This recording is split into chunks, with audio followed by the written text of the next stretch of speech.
I'm trying to touch the States this time. 2021. Gotta show him I can still rap though. Now I'm in the game, I was on the bench. First I was renting, now I'm collecting rent. Run it up. First it with the Beamer, now I want the Benz. Spending all the bag like here I go again.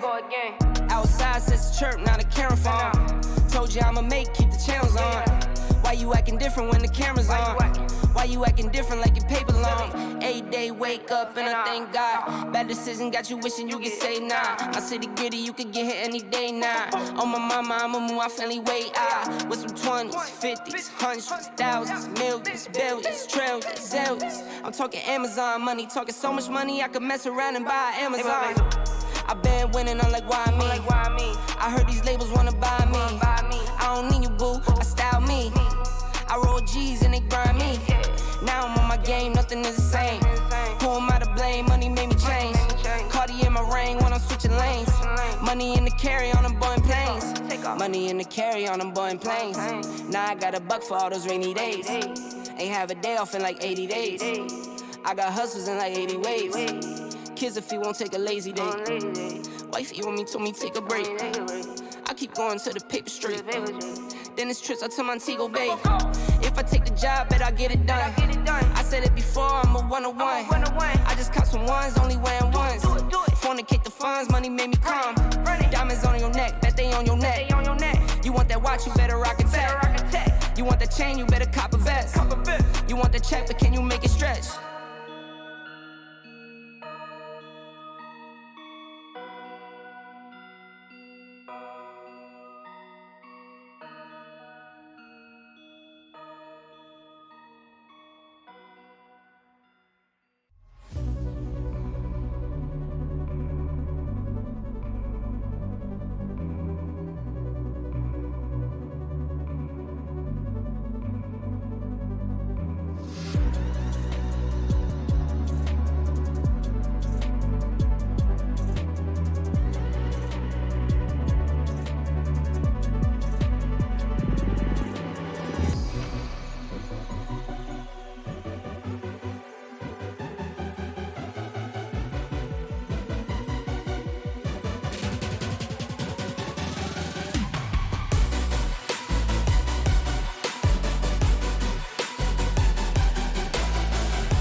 Hello, ladies and gentlemen. It gives me great pleasure to welcome you all to Intel and Lenovo presents Rise of Legion Apex Legends. My name is Crips. With me is Ultimate Noob, and we're going to be your casters for the day. Keep in mind that we are already done with the first qualifier of this tournament. Today, we're going to be having qualifiers number 2 and 3. So, how are you feeling, buddy? Well, I'm feeling great. I'm expecting a lot of flamboyant plays today. We've got quite a few impressive teams in the lobby that have been performing at a high level in South Asian games over the last few years. We have teams like 1HP and Red Vipers here today who are definitely going to be looking forward to putting on a show for all of us. And I'm definitely looking forward to spectating and commentating on these guys today. Oh, yeah. Those are some of the teams that you should be looking out for in qualifier number 2. But if these two guys are supposed to be the favorites of the lobby, then what is going to happen to the rest of them? Keep in mind that only the top 5 teams from this qualifier will make it to the group stage. And these teams have nothing but 3 games to prove themselves. One game on World's Edge, the next one on Stormpoint, and then back to World's Edge for the one last time. In these 3 games, they need to accumulate as many points as possible, whether that's by getting placements or by getting kills. They need to rack up as many points as possible and stay inside the top 5 if they want to make it to the group stage. Yep, definitely right about that. And as we saw yesterday, having a strong start to your qualifiers today is going to be extremely vital to getting into the semi-final games on Monday. As we saw yesterday, we saw teams like Deadbeats who had a strong start but they had a poor finish, but they still managed to get in to the semi-finals. And today we might see the same. Once again, we can expect the first game to be more like a slightly more passively played game, and then we see the lobbies getting a bit more aggressive as the games progress. Another team that we could probably look out for today as probably a dark horse, we have Team Straw Hats here, who is a full 3-stack console team. So this is the first 3-man console team we've had in the tournament so far, and the first console players in the tournament so far. So we'll definitely be looking forward to seeing them in their CQC fights. Definitely something to look forward to as we go on today. Yeah, I mean, the whole PC versus controller debate has been going on for way too long, and maybe these guys can put that debate to an end today. Maybe they can prove once and for all that indeed the controllers are superior, or I don't know, maybe the PC teams will reign supreme. Either way, they both have their pros and cons. So I'm not concerned about which platform they're playing from. I'm just concerned about what moves they pull off today.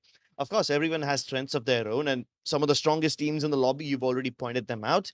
Tell me something, because you've known these teams, especially Red Vipers and 1HP for so long, what do you think makes them special? When it comes to teams like 1HP, I think it's their mechanical ability in their 3v3 fights. They're an extremely strong team, and they're also very resilient off drop. So I think we can expect them to drop on Frag West or Frag East today. They've been dropping there consistently for the last 2 years. If they change, it might be a bit of a surprise. But when they do lock down a drop spot, they never give it up, no matter who's challenging there. And they're really good on their rotational sense and in their fights. When it comes to Red Vipers, they're a very methodical team that's very well planned, and they have a very good IGL with them as well. And a fun fact about both these rosters is they both used to play for the same org. So from 1HP, we have Zafri and Nankabab, who used to play from Red Vipers, we had Nankabab and Zafri, who used to play under 1HP. With Crips, who've now moved on to separate Hold teams. So on, we have hold a bit on. of a rivalry. That's not me. Keep Oh, in it's not mind. you. It's Crips with a C. It's Crips With with the a C.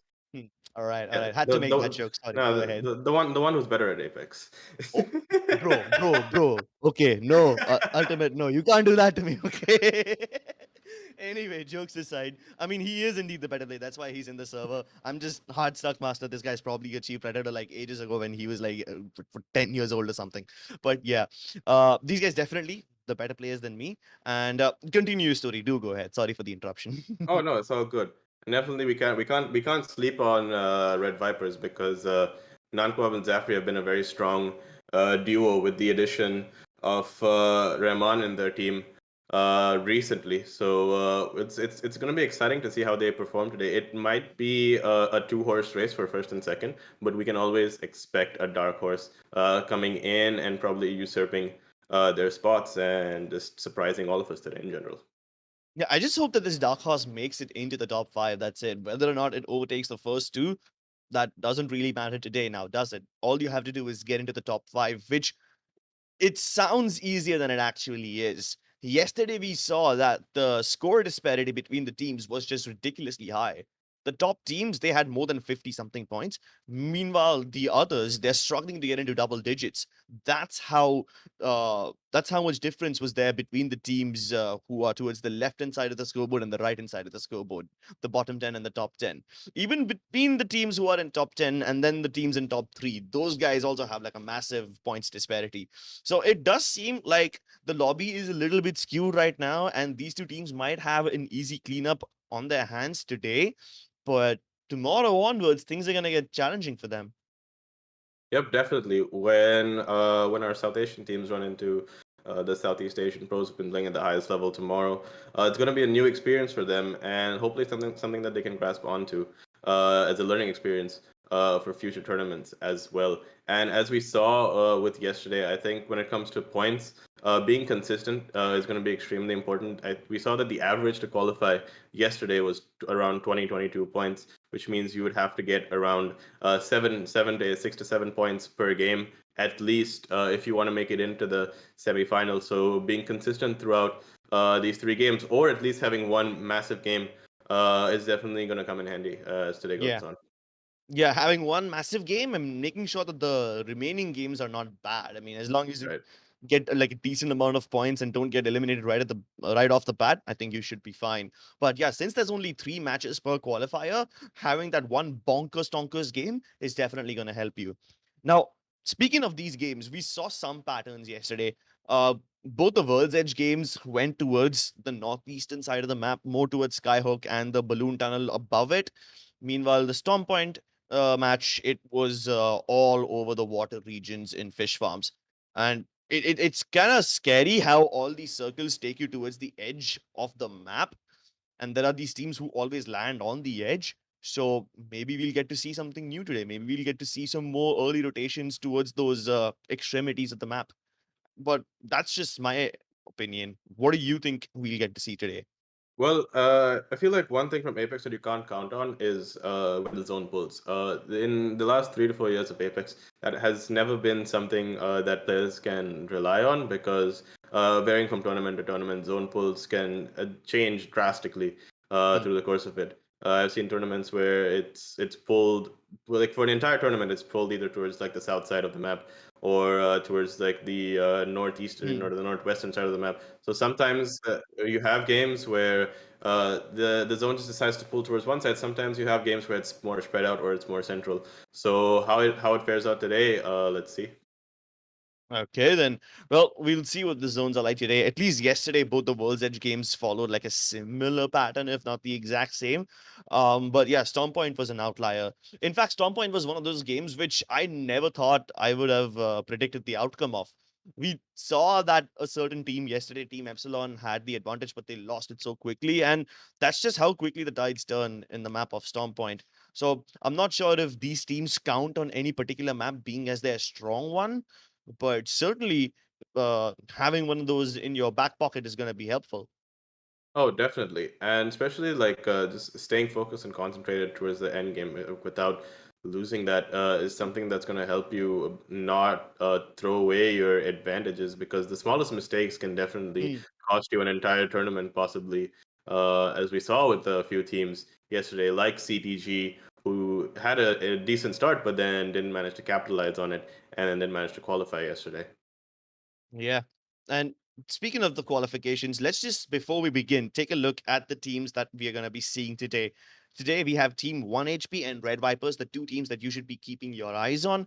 Then we have Primordials, Pal Gang, Hawaii, sorry, not Hawaii, Hewan Gaming. Apologies for me. There's another team called SimpHub. It's a pretty creative name, not gonna lie. Another team called Rise, RPT, DT7, Revenant Esports, PABB, which I'm assuming means Potato Aim Big Brain, and no, that's really their name. There's another team called Resemble Esports, Alchemist Esports, TLS, Nightwing, Ford, Slice Squad, Straw Hats, and Phantom Strikers. So these are the teams that we'll be seeing today. But here we go, ladies and gentlemen. The game is live. We're going all the way from Lava Fisher to Overlooked, with the teams spreading out across the map. Right, interesting drop here. We can see 1 HP might possibly be switching for thermal drop here. And as we move, we see Red Vipers might be moving for a more climatizer zone, which they might be getting contested on early game. So we might be able to see a bit of action as we move towards there. We also see a couple of teams trying to contest Lava Siphon here. We have what looks like 3 teams, so it might be an action-packed start to today. Yeah, and not just that, there's another team in launch site, which is very, very close to third-party distance. Let's see if these teams actually end up fighting each other, or does one of them back off? Exactly, and I feel like the way these teams start this lobby in general is this is going to be looking for the first person to make their first move here, because I don't think you want to be the first team getting knocked out or getting third-partied this early on in the tournament. That 0-point game is definitely going to hurt if you get it this early. A lot. And yesterday, at least we saw that in the first game, the teams were chilling out a lot more rather than going aggressively and playing for the kills right from the start. We started to see the aggression ramp up towards the end of the qualifier, but we didn't see something so sweaty to begin with, right? So I'm assuming the teams will be playing at a similar pace today. They're going to be spacing out these fights, and that is possible. Avoiding fights is possible for a lot of these teams over here, but maybe not for Phantom Strikers. They're down to 2 men already. It sucks that you're missing a teammate. It's probably not even their fault. Maybe their teammate glitched out or something like that. But yeah, I mean, they've got their backs against the wall and an enemy staring them through the front door. Let's see if they can engage or maybe get away from this. Yeah, I've been on the receiving end of disconnects quite a bit in my career in the past, and that's really it really demoralizes your team quite a bit. Speaking from first-hand experience, so it's definitely not even your fault, right? Exactly, right? And it's not something you want to have this early on in a tournament as well, especially for the first game. It's usually the game that sets the pace for the rest of the tournament, right? Exactly. And you're going to be playing catch-up basically from game 2 onwards, from the start, which is not the best start that you want to have. Yeah. I mean, yesterday we saw something similar, right? There's a team where I'm assuming there was a Caustic and a Watson, very defensive squad, and they ended up getting wiped out because they just simply couldn't rotate into the zone. It wasn't their playstyle at all. And even this team that we are talking about, the one that has lost a particular member, they have a Caustic and a Valkyrie. Sure, one of them can move around, but the Caustic only really becomes relevant towards the end of the game. Now, if you can't even get towards the end of the game, if you get killed while rotating, now that's just gonna suck for you. Yep, and you can see Rise here rocking, I think APAC South's most common meta comp, which is the Caustic Gibby and Valkyrie.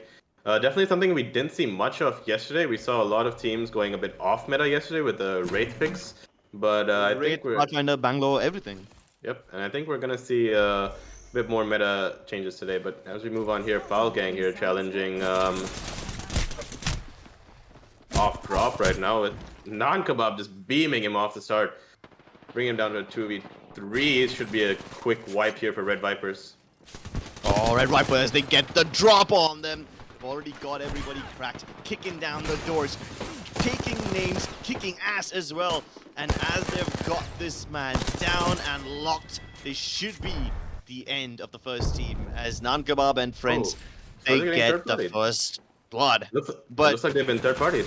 Yeah, let's see if they can reset. I don't think they have enough time. The Oxtards are just going to hold them back for now. The spray is amazing, but Non-Kebab can't get the knock in time. Needs to disengage, can't fall back as well. It's all down to Zafri, stuck in a 1v3. He does have the high ground, but I don't think he's got enough. And oh no, did he just waste his ultimate? He just cancelled his ultimate. Well, looks like might be a fatal mistake for Zafri, but let's see if he can get out of here. Rather unfortunate for Red Vipers here, because they did end up getting third-partied by a duo. Exactly. I think they would have played that a bit more aggressive if they had known that this was a duo, because 1HP did already have a man down. They could have 2v2'd it, but just not having that information just ended up costing them. Yeah. And I'm assuming that the remaining Valkyrie on Red Vipers probably would have tried to grab banners and then make a run for it using the ultimate, but they can't make that move right now as well. They're going to have to wait a little bit for the ultimate to recharge up. But yeah, I mean, imagine getting third-partied by a duo. That is just going to hurt them. Sure, they made the right decision to fall back at that moment, but had they known, things would have been very different. And Non-Kebab almost did manage to beam down the Watson, so that also is something you need to consider. But that was the fight at Climatizer. Now we're going to be heading towards the south of the map on the borders of Tree, where RPO, they have their opponent in sight, and it looks like they're willing to chase. Prey moving in here, trying to get that big chunk of first pick damage here. It's going to have to be careful that he doesn't get third parties here on this move in. As we see, we move back on the Sim Hub here, possibly finding Zafri again. Who might try getting banners, as you said earlier, and try to get out of here so he can possibly salvage something from this game. Well, he's just trying to run circles around them. He's just leading them on a wild goose chase. Yep. Valkyrie versus Valkyrie, Wings Eye versus Trash here, Wings. hunting him down. Is he gonna get turned on? Zafri here gets the first knock, brings it down to a 1v1. Will he be able to clutch it up? He's got to heal and reset now. I don't know if I can say, well, I'll just say Water, because if I say the second part of his name, I'd be violating a contract. But Water is going to try to get the revive on Eye Trash here, possibly reset this game. But it buys enough time for Zafri to get out of there and possibly get a res on Non-Kebab, whose banner he might have gotten while he came back here. Yeah, I just hope he's managed to recover both the banners and not just one of them. He even managed to down Eye Trash, and imagine if he had enough time to thirst. Water was pretty far away, and if that last Valkyrie had what it takes, and if he had the cojones, he could have thirsted this one as well.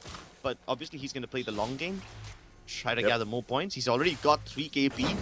Doesn't want to push this too much for just 1 KP more. He'll much rather go for the placements. Yep, definitely. And knowing Zaf, they're probably going to play this smart and try to get Non-Kebab back in the game because they have a much better chance getting it back duo. If he's gotten both their banners, that's going to be absolutely monumental for Red Vipers, seeing how they get back into this. I mean, to be honest, both the banners were pretty close to each other, so it's not like it's super difficult for him to retrieve it. But yeah, these guys have to cover a massive amount of distance in order to get to the next circle. They're currently in Climatizer, and they gotta go all the way beyond south of Survey Camp. That's a long journey. Well, but in a twist, he's got both of their banners, so we're potentially going to be seeing the entire Red Viper squad here getting back into the game. I think he's probably going to craft some meds here so he can live long enough so he can get out of here. He does have the Valkyrie ult in hand here to get his team out of the zone. So should not be a problem, and now we have the entire Red Vipers roster getting back into the game. As we see 1 HP Crips here just wiping out an entire team towards the thermal side of the map. Oh, 1 HP. Let's take a look at what these guys are doing. Let's take a look at which unfortunate team is up against them. But before we can even switch to the action, 1 HP completely destroying their opponents. We didn't even get to see a glimpse of that violence. That's how quick that fight was. And that's how you know 1 HP are dangerous. You don't even get to see them. They'll show up unannounced, and they'll get past without a single scratch on them. They'll walk past unscathed. And we move back on to RPO here. We saw them earlier in Tree. They might be moving in on what could be 1 HP because they do land in thermal sight here. So let's see how this push goes. Alright, then RPO. If they are indeed up against 1 HP, then they have got a massive amount of work to do. 1 HP already feeling themselves pretty well. Just managed to get a nice squad wipe. And if they are the opponents of RPO, then these guys better be careful. Because at this point, given the amount of damage that 1 HP have done, I'm sure that some of them must be on purple shields. And these guys are just on blues. Oh, never mind. They were up against Primordials. So that entire storyline has to be scrapped. Scrapped indeed. Speaking of scrapped, Rahman from Red Vipers has just been scrapped out of the lobby as he just got respawned, and we saw it in the kill feed there a few seconds ago while we were spectating these guys. So Red Vipers back down to a duo now. Oh, that's what happens when you try to go for the res like that. You're gonna attract all the attention in the world towards you and probably end up losing your members again. And as they donate yet another kill point to their opponents, they're just hoping that the surviving members can make it to the last few circles. Keep in mind that 1 HP is indeed the top team of this lobby, and if they die early, it's going to be disastrous. Right now, though, Primordials flying across across two teams, just surpassing them.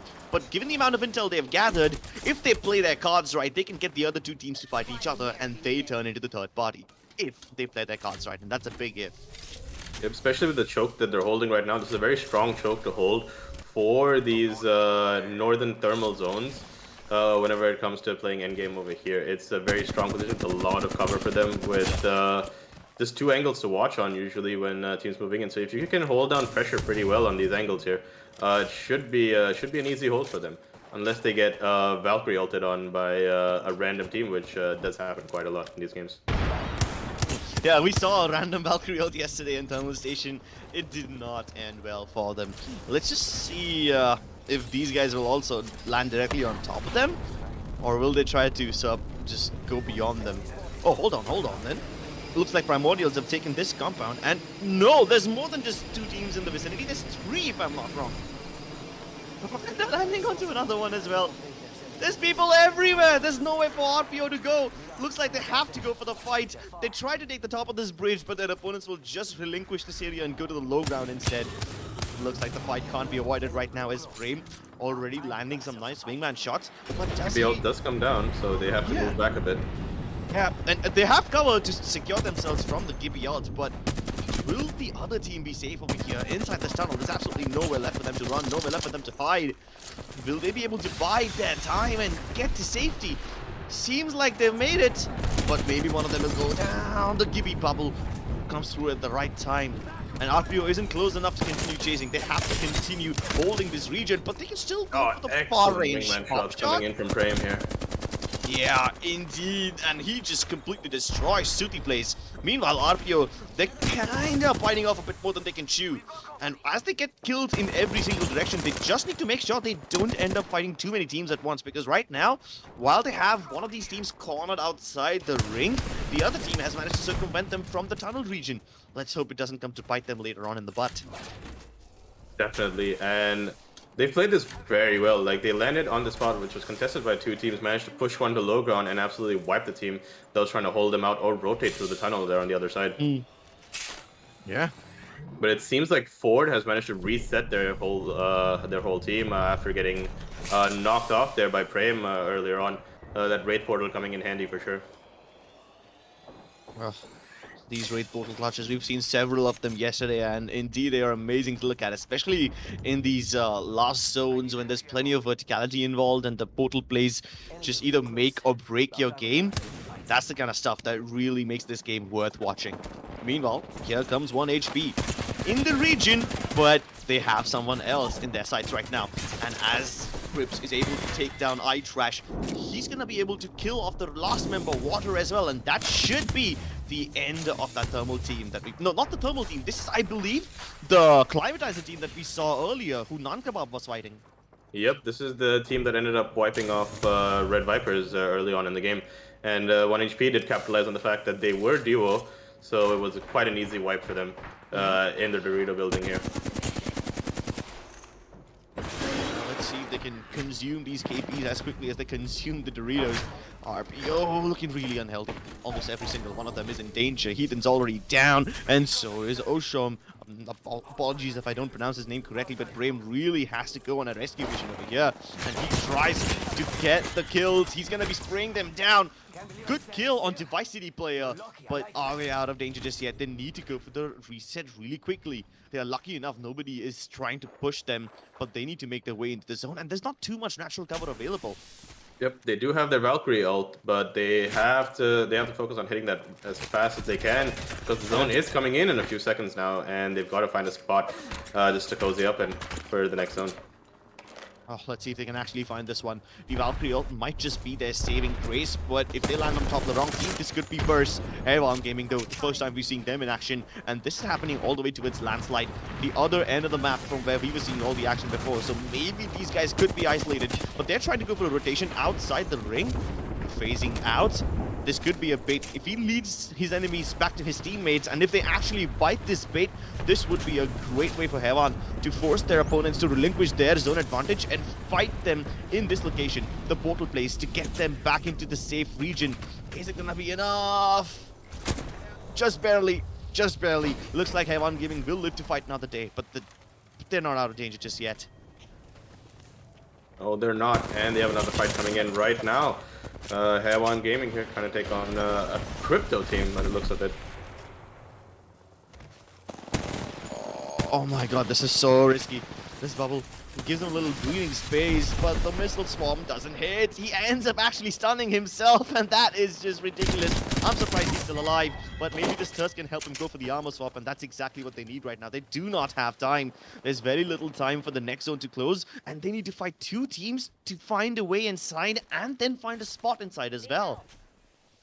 Yep, definitely, and they don't wanna get caught out while chasing this other team, just to clean up the kills here, because there's gonna be quite a few teams looking at them with 9 teams left, going into round 5. Looks like Alchemist Esports have one of the best spots right now. They've got this building for themselves, but they don't want to hold themselves inside. They in fact want to go ahead and thirst Papilloma. Plenty of kills for Ace Carnivore, and with this, Alchemist Esports are securing a couple of KP for themselves as well. This building will keep them safe momentarily, but they will need to relinquish this area and go somewhere either above the bridge or under it. Let's see what kind of elevation they choose to go for here. Yep, and I think it's the team that holds the pipeline, around the pipeline, that might have the most success today with picking up kills, because there's going to be so many teams rotating in. You can see him spotting that trailer up there, possibly calling out for a push or a rotation onto that, because that might be a bit of a power spot, but they might be looking to pick up some kills or clean up a rat that they might have spotted right here. But maybe cleaning up that rat will expose them to a certain amount of teams which they are not ready to face right now. And more than that, they need to find a spot. Where do they go? It's not just them, even 1 HP. They have been displaced by the zone. At least they've got the Dorito building in their sight. So if things go south, they can always just push this one particular team and try to get inside. Their teammates are holding the crane as well. So they're just trying to get angles onto their opponents for now. They do have the angles. They might have a little bit of damage, but is that enough to clear a path for them? Yep, 1 HP doing a very good job at holding a big chunk of space here, taking down Dusty. There's a Zeox up there, and they're going to try to claim that rock for themselves. Nice. They have an extremely good height advantage to play off, as Zeox just rains down shots below him. Rains down shots, and he's raining down death and destruction. His opponents need to scramble for cover. They might need to take the little platform underneath the roof of the bridge, and that is not a platform you want to be stuck inside. Any ordnance coming your way is going to deal massive amounts of damage, and you can't jump off it. If you do, there's no way back up unless you're a Valkyrie or something. But with 1 HP having all the angles, the only thing that could take down a team like 1 HP is themselves if they end up biting a bit more than they can chew. They just need to focus one team at a time. Alchemist Esports as well, just somehow finding cover for themselves, avoiding utility damage, just healing themselves up as much as possible, but I don't think this is sustainable. They're gonna burn out through meds really quickly. They've also got the toughest rotation going into the next zone there, Alchemist Esports. I think they're going to be targeted by at least 3 to 4 teams as they move in. So it's going to be a very, very tough next zone. So they're just going to have to try and stay alive for as long as they can, hopefully. But it's not looking good for them right now. Oh, just a few more seconds for the carnage to be unleashed. For all hell to break loose. 1 HP. They're committing to the bridge. Oh, actually not. They're just going to retrieve the meds. My bad. I really thought they were going to send it on to the other team over there, but then they've got a decent amount of elevation and they don't want to give it up. Not until they clear some space for themselves and maybe wipe out a team or two. If they can at least just wipe out Alchemist Esports, that's going to make things so much more easier for them, right? Then they can continue focusing on the teams that are actually on the bridge without having to worry about these right side off angles. And here's a rat. Let's see if he gets discovered by someone. I can't pronounce his team name though. Neither can I. It's too many syllables in there. Way too much. I think we gotta have a syllable limit on this tournament. There's way too much to pronounce right there. Yeah, that's quite a mouthful. But these guys, they don't worry about the mouthfuls. They only worry about the heads and the domes of the opponents that they want to crack. Oh, juicy wingman shots by Crips. And he's dealing plenty of damage onto Warlord. Got another crack as well. His entire team in front of him has no shields. Noxy just managed to pop a bat off, but is that going to be enough? His teammates still pretty much naked. 1 HP going in for the full send, and this could be the death inbound, but Zeox gets down, Zeox taken and down. a chance of it too. Yeah, and I don't think he's in a position from where he can be recovered. Oh yeah, he is indeed. But this is just something else. How can they go for a res in the open like this? They've lost Crips as well. And while he was trying to protect his fallen teammates, he might have just paid that price with his life. Is that gonna be a worthy sacrifice though? They get Zeox back online. Bat also available. 1 HP, have the elevation, but Heaven Gaming is stuck inside this trailer. And they've also managed to reset their entire team, now bringing it to a 2v3 against 1 HP. 1 HP down to losing their vital IGL Crips right there, but let's see if they can make it out of this alive. Oh, they've got a couple of nades and some termites. Maybe if they can toss them inside, it should force Heaven Gaming out. But if Heaven Gaming does come out, everyone else is going to focus on them. And El Rata tries to climb above. Of course, pays the price for it. The Sky nades raining down on them. 1 HP still managing to survive and stay alive in this situation. But can they thrive? Heaven Gaming now going in for the full 10. Sashuji surviving on 1 HP, but he needs to find his enemies. Oh, and he manages to do so. 1 HP are out of this game, and Heaven Gaming get prime real estate for themselves. Yep, there we go. One of our tournament favorites here has been eliminated here, one of the stronger teams. But Heaven Gaming holding strong. They're holding on to their high ground advantage as well, and now having a ton of resources to deal with this last fight here. Two teams still alive. It's Heaven Gaming up against Shub and the boys. Scrapper turning into a little bit of a head scratcher over here as he's scaling the mountains, but he gets spotted head on, and the beam, it is amazing!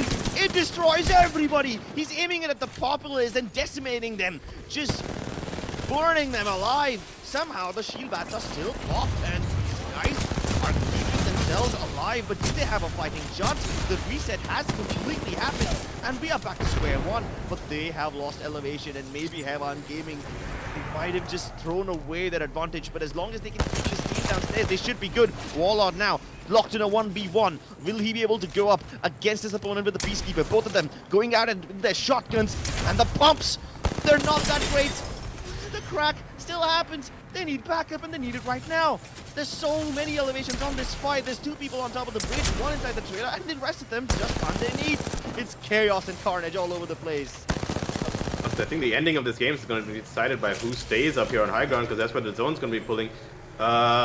Looks like Heaven Gaming has managed to stabilize a bit up here and just salvage a bunch of themselves, but no. Looks like they've got a bit of trouble to deal with right now as they holding that high desperately there with this PK.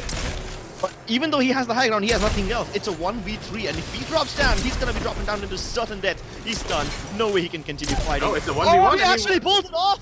PABB with the win, and he pulled it off. He pulled off that clutch because both of the other members from High-One Gaming were stuck on low ground, so all he had to do was win that 1v1 there for the clutch because the Valkyrie was the only one who can get up there. My goodness, imagine having your players alive, but they can't participate in the fight, and you end up losing the entire game because of that. Oh, that's gonna be one really, really bad way to lose a game. That's gonna hurt, man. That's gonna cause sleepless nights. Yeah, High-One Gaming definitely going to be kicking themselves over losing that game. They had the high ground advantage. They knew the zone was pulling on to them. But all they had to do was basically stand their ground, to stay up there and just wait, just play a patient game. But hasty decision-making ended up costing them that game and giving PABB a win that in most situations they maybe would not have won. But somehow, this is a battle royale, so weird things do tend to happen quite a lot. So PABB with quite a miraculous win there to start off game 1 with unlikely winners, but that's the beauty of tournaments, and that's the beauty of BR in general. Well, that is the beauty of BR in general. Like, imagine PABB was the one on the low ground at one point, and these guys, High-One Gaming, they had the high ground. But despite all of that, it just seemed like the high ground advantage did not matter for them. Somehow PABB, on the basis of just sheer individual brilliance and really good Peacekeeper pumps, were able to win this game. Yeah, but keep in mind it was also due to a lot of questionable decision making towards the end by High-One Gaming. The impatience there towards the end definitely did cost them that game, which was technically served to them on a silver platter by 1 HP when they decided to themselves go on a bit of an impatient push and then ended up getting wiped off while High-One was holding that trailer. So all they had to do there was just stand their ground and wait, but seems like they couldn't. Yeah, 1 HP. They were the tournament favorites, and sure, they make it into the top three. But after they died, it kind of gave, like you said, Haiwan Gaming the game on a platter, which they basically discarded. Let's take a look at the highlights, and then we'll get to see exactly how Yep. the last few fights panned out. We can see Red Vipers here just clearing off their landing spot with quite a bit of ease, but he got immediately third party there off drop. And let me move on to RPO here, who were quite impressive in their fights as the game went on, but they did get unlucky on their rotate towards the end of the game. We can see them. There's like a pretty decent fighting team here going into the next few games. We can definitely keep an eye on them for more POVs a bit later on. Oh, well, that's one fighting team I want to keep my eyes on. Other than that, even Haiwan Gaming, these guys were also fighting all over the place, right? I Definitely. mean, there were so many teams towards that train station coming in from Thermal, and instead, Haiwan came in from Landslide. That's probably why they had an easy way inside the circle, but after that, it just came down to holding this trailer, which they did brilliantly. Yep. Also, keep in mind they had to leave a trail of bodies as they made their way into this spot here on top of Landslide here, the High One Gaming, because they had to move through at least 2 to 3 teams that they had to kill before they could even set themselves up over here, which was surprising that no team decided to even hold that trailer prior to that. But Haiwan Gaming did a good job at recognizing that that was the end game spot, but unfortunately for them, did not have managed to clean it up. Yeah, these staging zones, they're always some of the most interesting to look at. In every Apex tournament that I've casted so far, these staging zones, they can never be predicted. At one moment, you might think that a certain team has an advantage, in the next moment, they are dead. And this kind of this variable playstyle, this unpredictable ending, especially towards these staging zones, is what makes this game beautiful. At least in other ending zones, like let's say somewhat like Fragment or maybe along those skyhook circles, we could to some extent predict what was going to happen. But this staging area, we didn't even try to predict. Yep, and I think today, more than ever, we've seen a more spread out distribution of action and kills across the board as compared to yesterday's games. There was fights all over the map today. Instead of it being more one sided with like 2 to 3 teams just dominating the entire feed, it was spread out. There were teams like Alchemist, teams like RPO, teams like Hair One Gaming, and PBB who just spread out the fights and then picked up quite a few KP. And then we had 1 HP as well, playing their usual aggressive playstyle. But once again, a bit of hasty decision making in the end did cost them with the third place, I think. Yeah, third place. Hey, it's still not a bad start. I mean, they have plenty of kills, I'm sure. Third placement point. I think they should be having enough points. And there's still 2 more games remaining in the day. So definitely 1 HP can have a chance to redeem themselves. But this win that PABB has been able to take, especially in a difficult lobby like this, where the top contenders like Red Vipers were wiped out pretty early on, this is going to create opportunities for teams like Haiwan Gaming and PABB, which I hope they don't lose by the time we reach the last game. I hope they can hold on to this advantage and just retain the amount of points they had. Yep, we have to hope that teams like Hair1 and PABB do not get complacent as the next 2 games go forward. They don't rest on their laurels a bit too much by just thinking that we've got one big game now we can just we can go on autopilot for the rest of the tournament, because you never know what might happen in the next 2 games. Who knows? Red Vipers, we might see a comeback from them with a big game, because they do have that tendency. They do have that big game in them once in a, like throughout a tournament. They have that one big game usually. We can see the same with 1HP. I've played against them in quite a few tournaments, and they do have that tendency to pull off a 30-40 point game sometimes, which they have done in the past. So it'll be interesting to see how it goes on. But the teams who are at the top right now are definitely going to have to just relax, calm themselves down, and definitely not get complacent as they move on. 30, 40 points in a single game. You've seen them do that? I've seen them Bro, hit that 30. that that sounds like too much. I think the highest that a team was able to get in yesterday's matches was 25 in a single game. Right. I could be wrong, but I think that was the highest in a single It game was yesterday. yeah, it was 25 by Team 420. Yep, that was Yeah, yesterday. in Storm Point, right? Yep.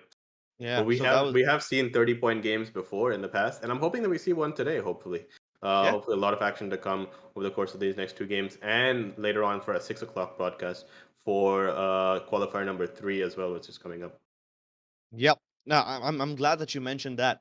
Keep in mind, ladies and gentlemen, these are the last days of the qualifier. Qualifier 2 is live right now, 2 more games remaining. We should be done in like an hour or maybe a little more than that. And then at 6 o'clock, once again, we have qualifier 3. So all the qualifiers will be done today. We're going to be starting with the group stages tomorrow. And while we have the time, let me just give you a little rundown of what you can expect in the next few days to come. So tomorrow, when we start with the group stages, the 15 teams that qualify, I mean, 5 from each qualifier, they will be meeting 15 other invited teams. And these teams include the best of the best players of the world. You have players like Jen Burton and everyone who are going to be participating in something like that. So these 15 qualified teams meet 15 invited teams. These 30 teams are broken down into 3 groups of 10 each.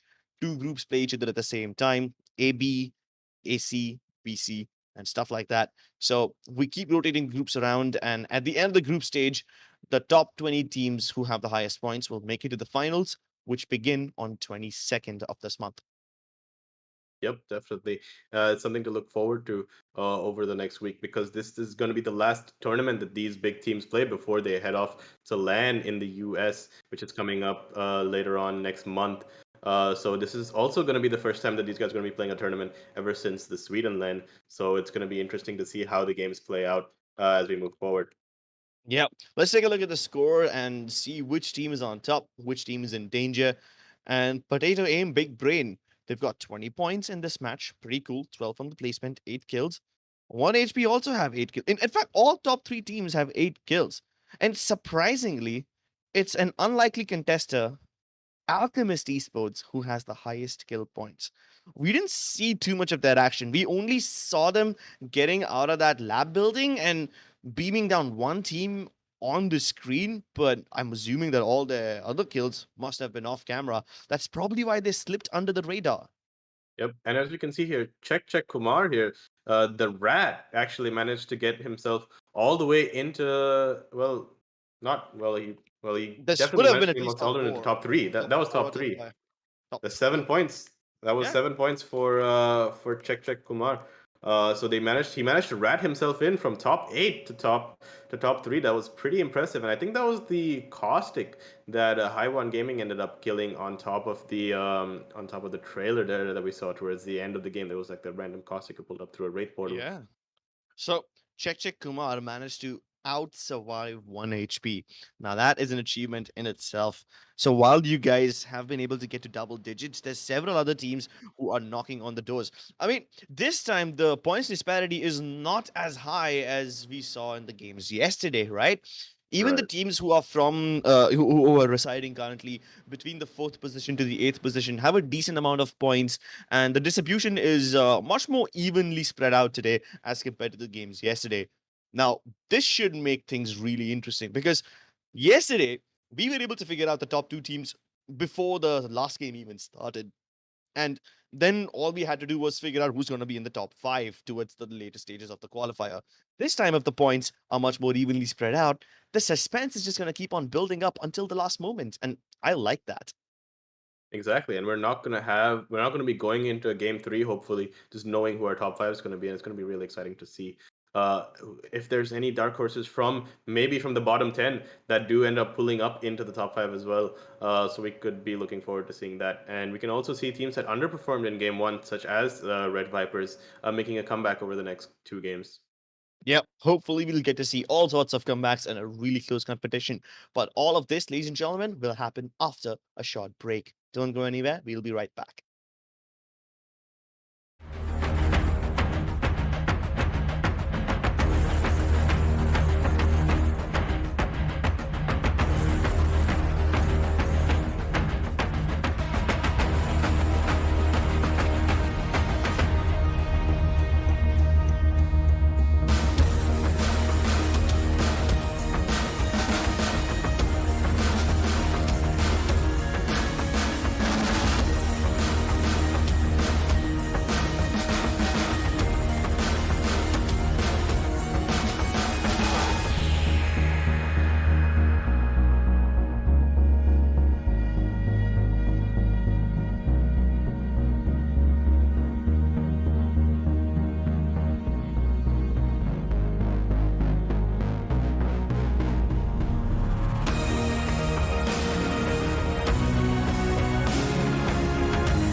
Welcome back to Intel and Lenovo presents Rise of Legion Apex Legends. My name is Grips, with me is Ultimate Noob, and we just got done with the first game of Qualifier 2.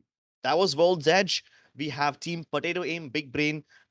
Keep in mind it's quite the mouthful name, but they were able to win the first game in a wonderful clutch against their opponents. And while they did not have the numbers advantage, their opponents kind of threw away the advantage that they had by relinquishing the high grounds and then just giving 1v1s to PABB.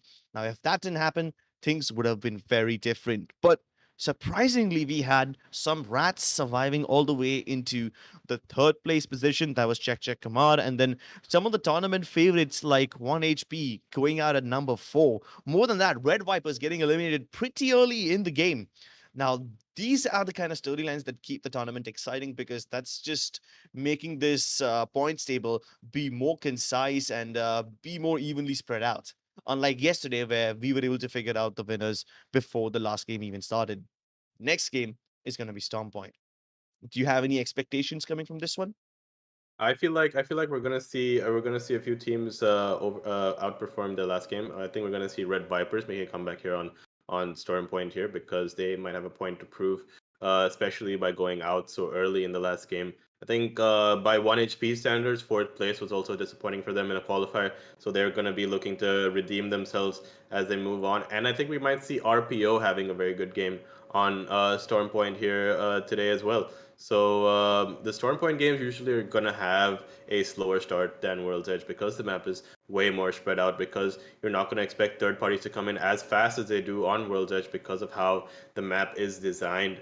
So we can expect a very slow start to the game unless we do get some contests off drop 50-50, which does happen since it's the first Storm Point game of today's lobby, so the teams don't really know where each other is landing. Usually what happens is teams usually call that out in the pre-game lobby, but some teams just do not I don't respect care about that. they don't respect dibs. So where we might see some ego drops today. I hope we see some ego drops today because Yeah, then same.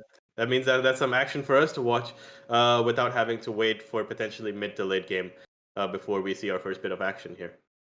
Oh yeah, definitely. Even I'm hoping that we get to see some early game conditions, especially towards the antenna and the barometer region, because I love fighting in those regions. I don't know, those regions are just so visually aesthetic. The blue water around you and all the greenery and the aesthetics, it would just be so fitting with the crimson of your opponent's blood. So yeah, I don't know. Please don't think of me as a savage, but yeah, those are my personal favorite spots to witness a fight in. I want to ask you, what are your personal favorite spots on Storm Point? My favorite spots on Storm Point would definitely be Nordpad. It would be Mills, and along with that, it would be probably Down Beast. Down Beast is a very So good just spot for end games. towards the northwestern part of the map then. Yep. The northwestern part of the map is a very interesting spot to have end games because you can definitely have spots that can accommodate at least 7 to 8 to 9 teams when it comes into that last circle with the amount of cover that's there because of how well the map is designed Hmm. in those spots. When it comes to a more central zone or a more of a northern zone or a northeastern zone, it's the map is more it's more acclimated towards who holds those spots early on.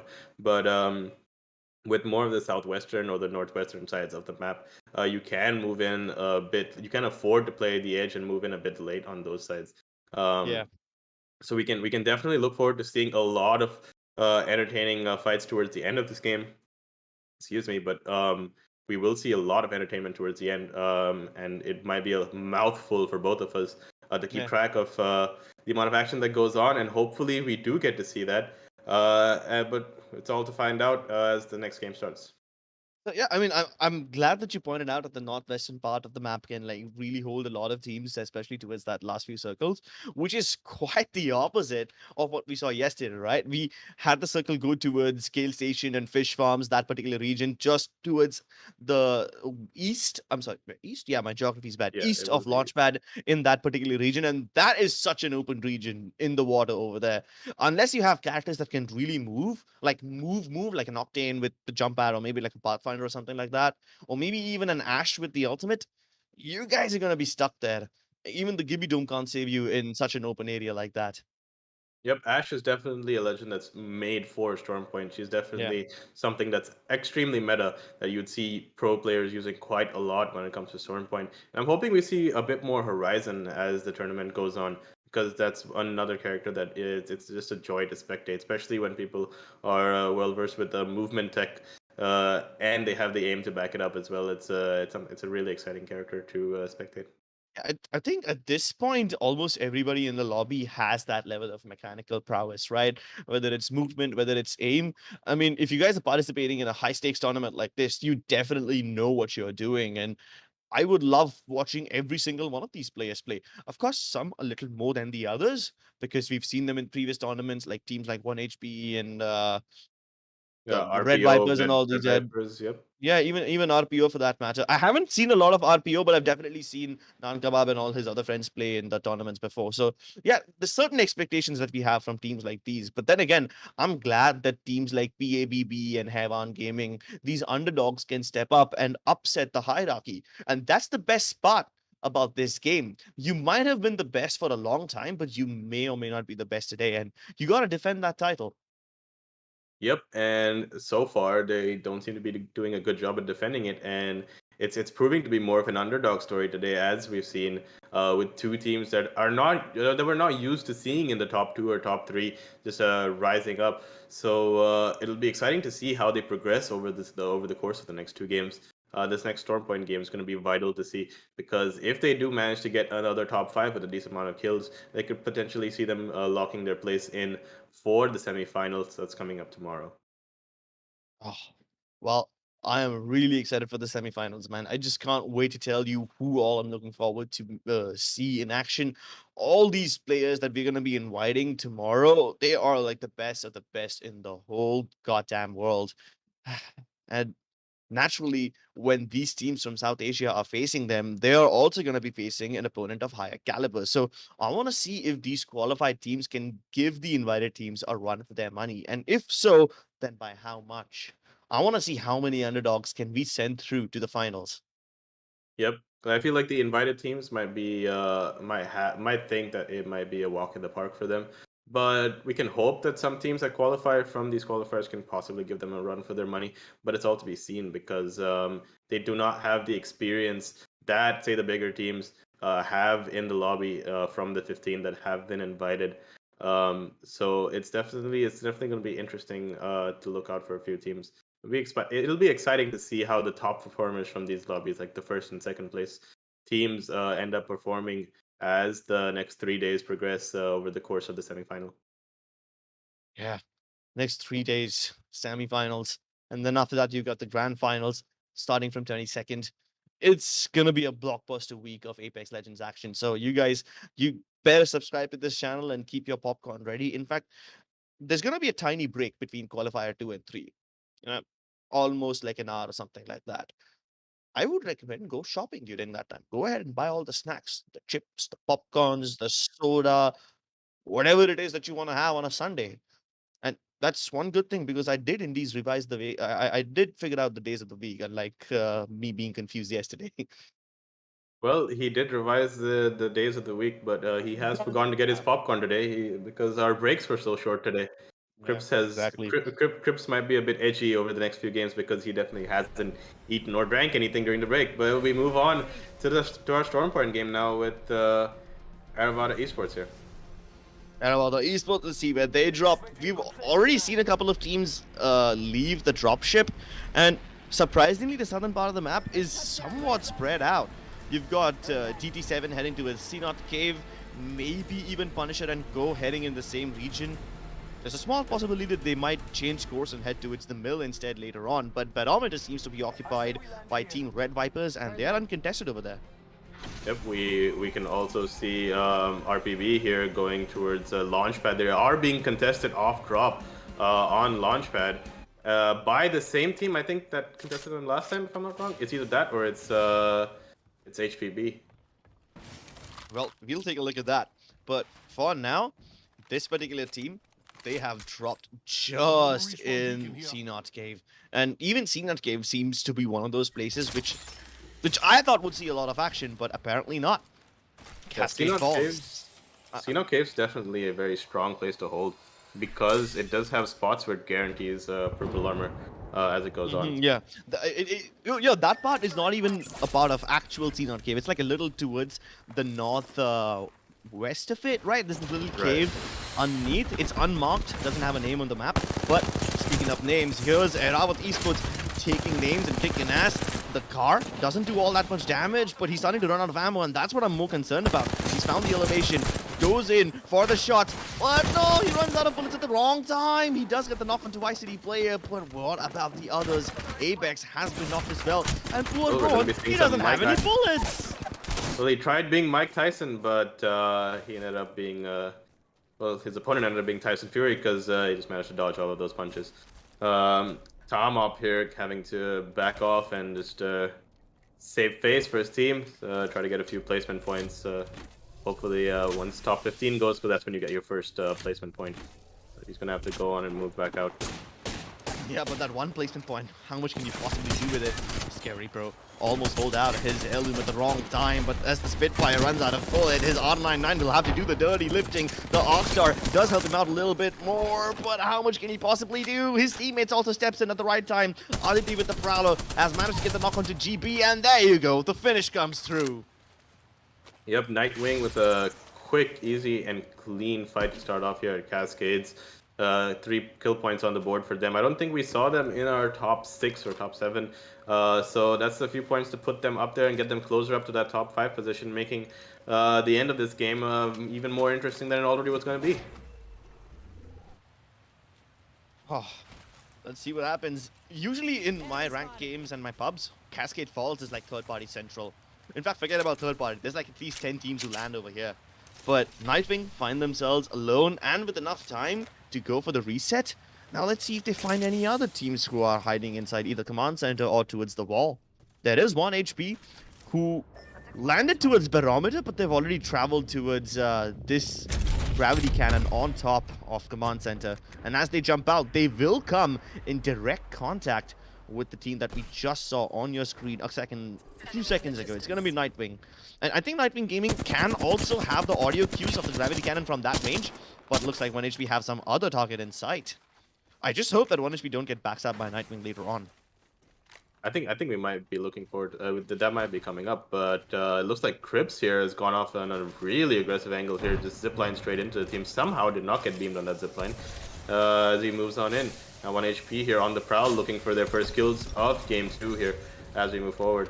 But their enemies seem to be just taking the gravity cannon, saying, I'm out, I do not want to engage in this fight at all, I have no intent for that.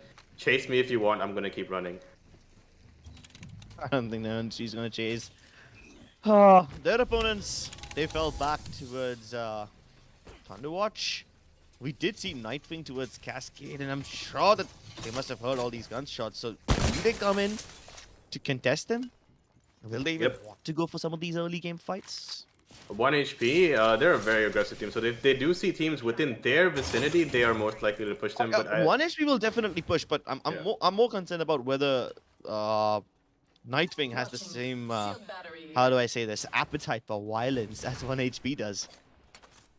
We haven't seen Nightwing enough before, so right now I could say, I couldn't say much right now, but if we see something new from Nightwing, if we see an aggressive playstyle from them, then we could definitely expect it as the game goes on. And moving on to RPO right here. Moving in, looks like they survived that early game skirmish that they had being challenged off drop. Looks like their enemies must have backed off because none of them do have kill points.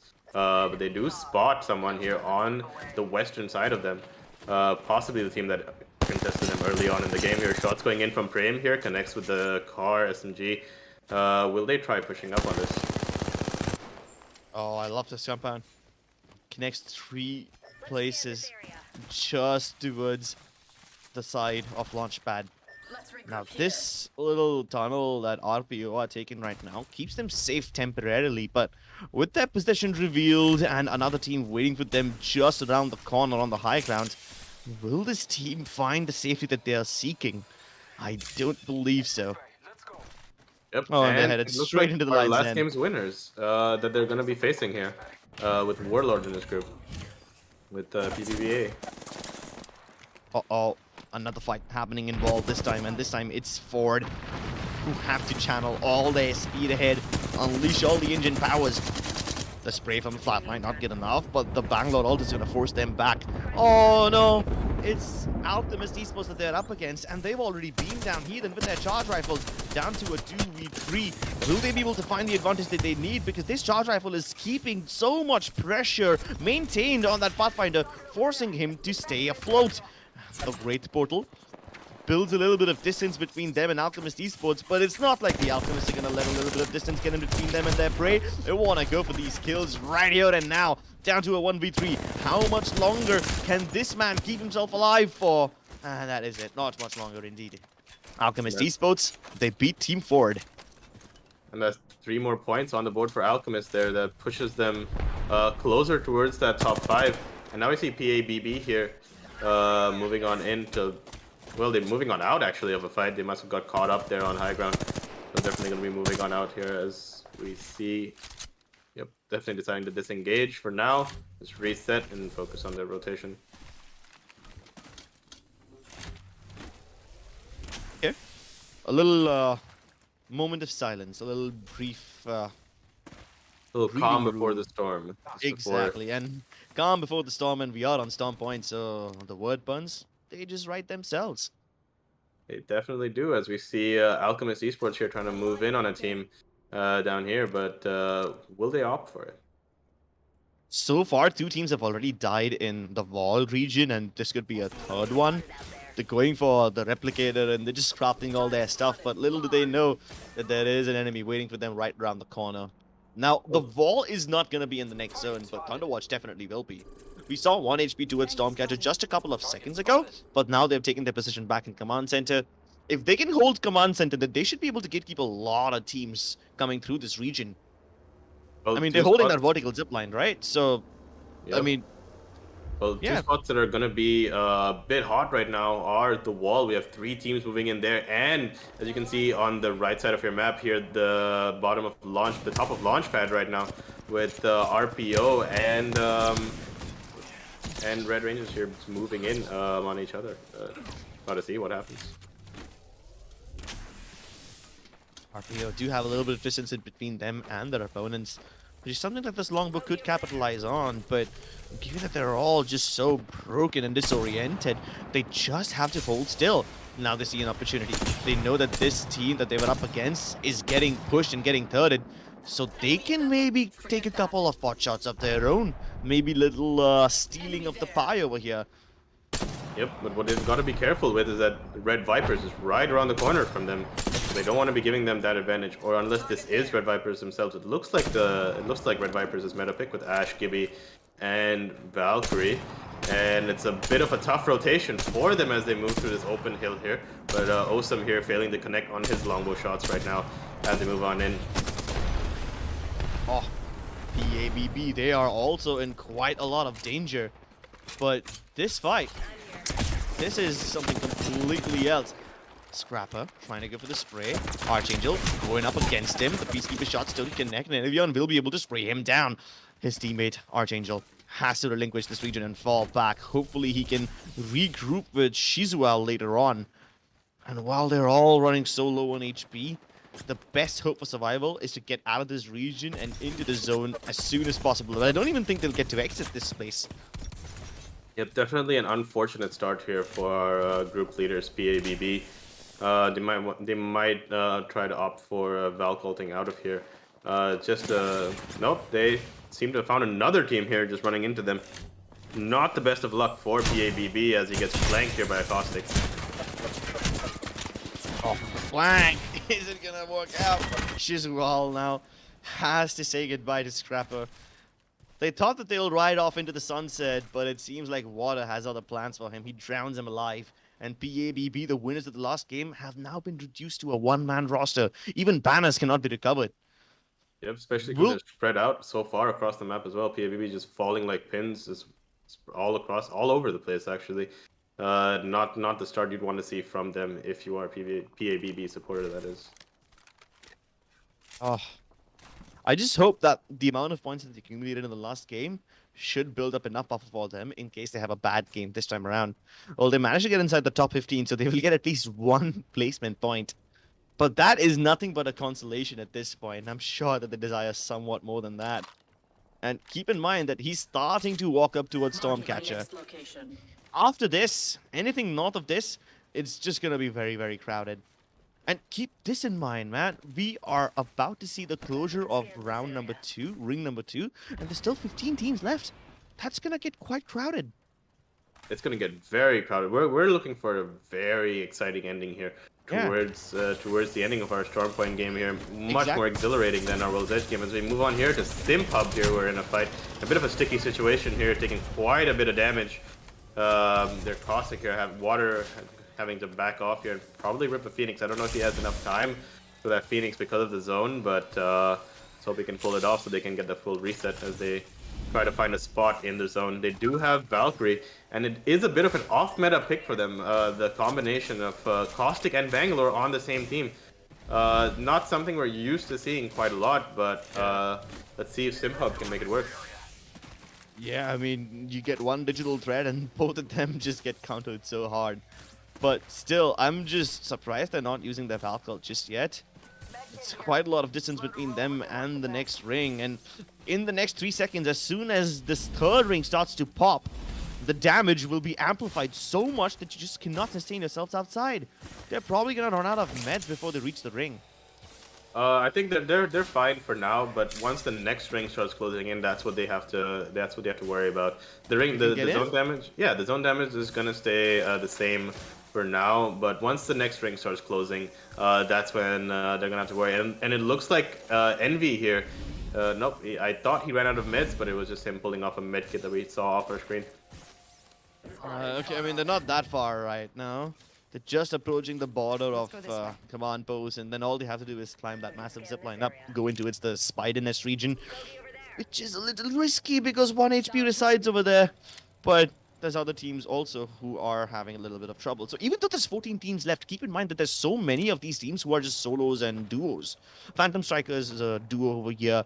I do believe that PABB are reduced to a one-man roster right now. So, yeah, out of these 14 teams, 2 of them are weak.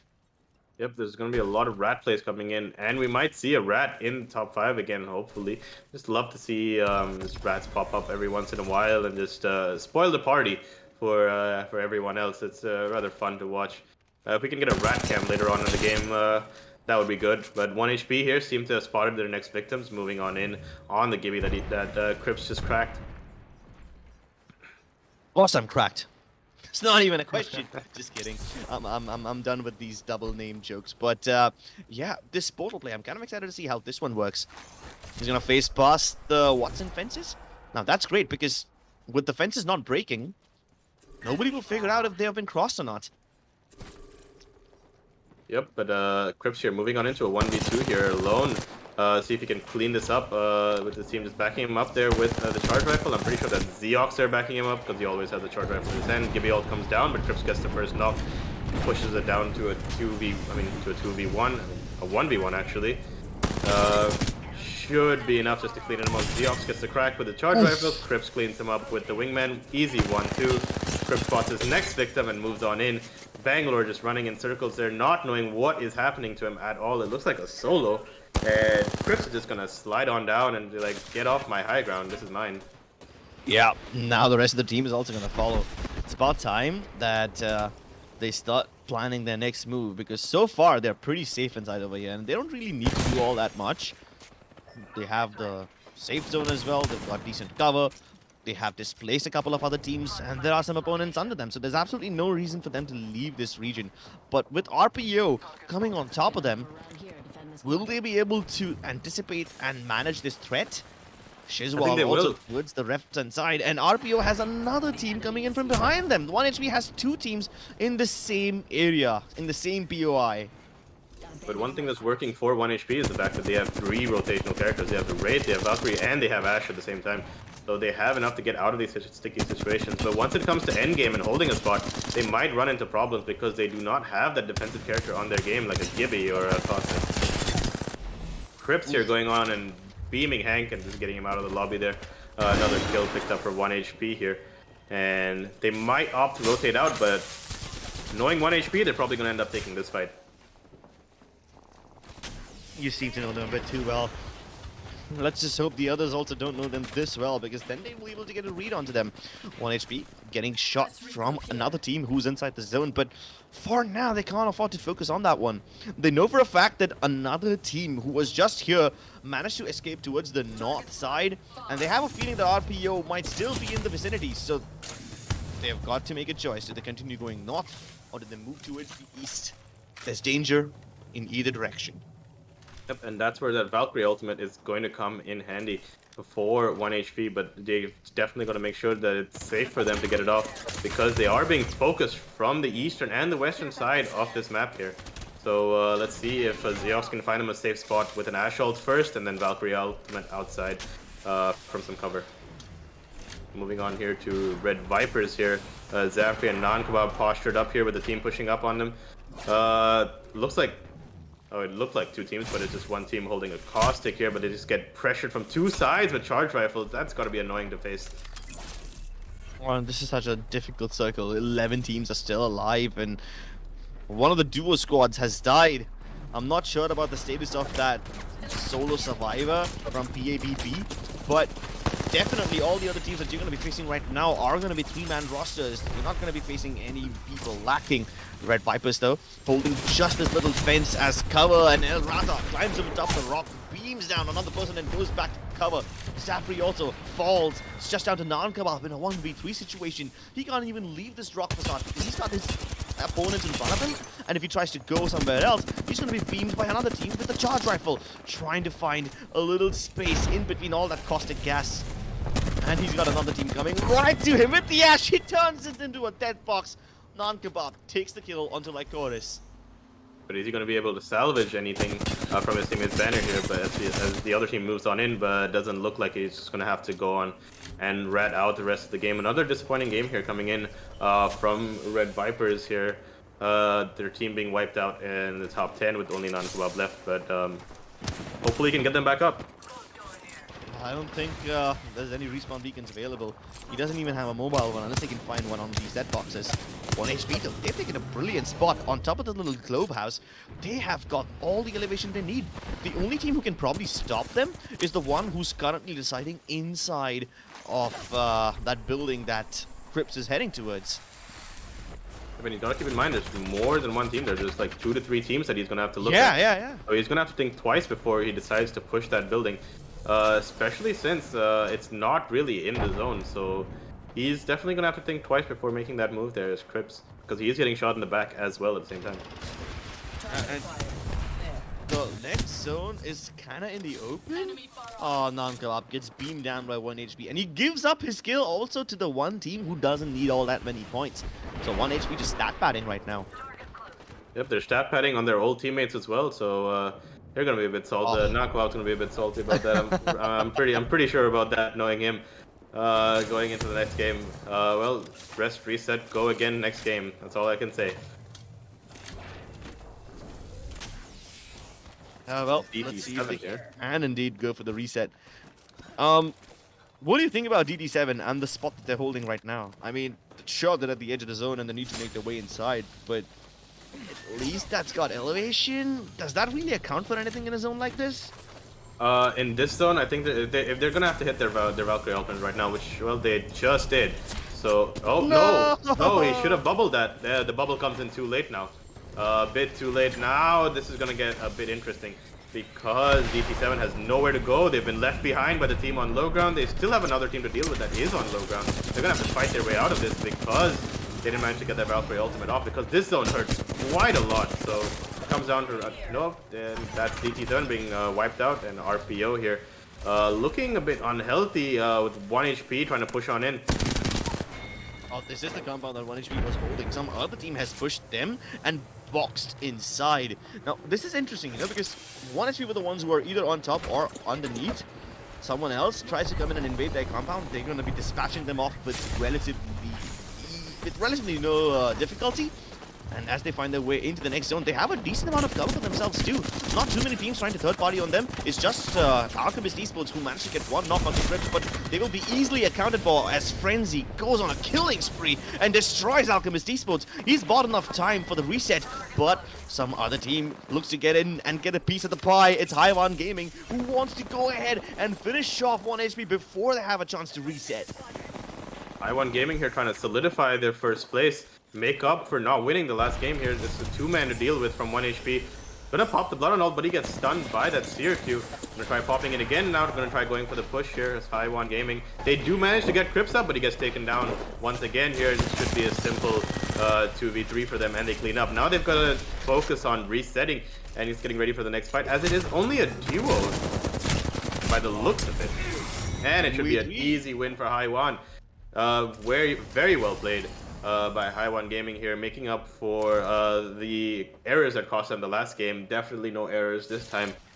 Clean and simple from Haiwan Gaming here as we move in to finish game 2. Oh, and this is such a different vibe as well, right? From the previous game. The last game was all about holding the high ground, having the elevation. This one was just all about finding a little rock that can keep you safe in this hailstorm of bullets. Yep, it was definitely a very chaotic ending, as we could see there. It was charge rifles targeting people from all across the map. It was 3 teams holding single buildings.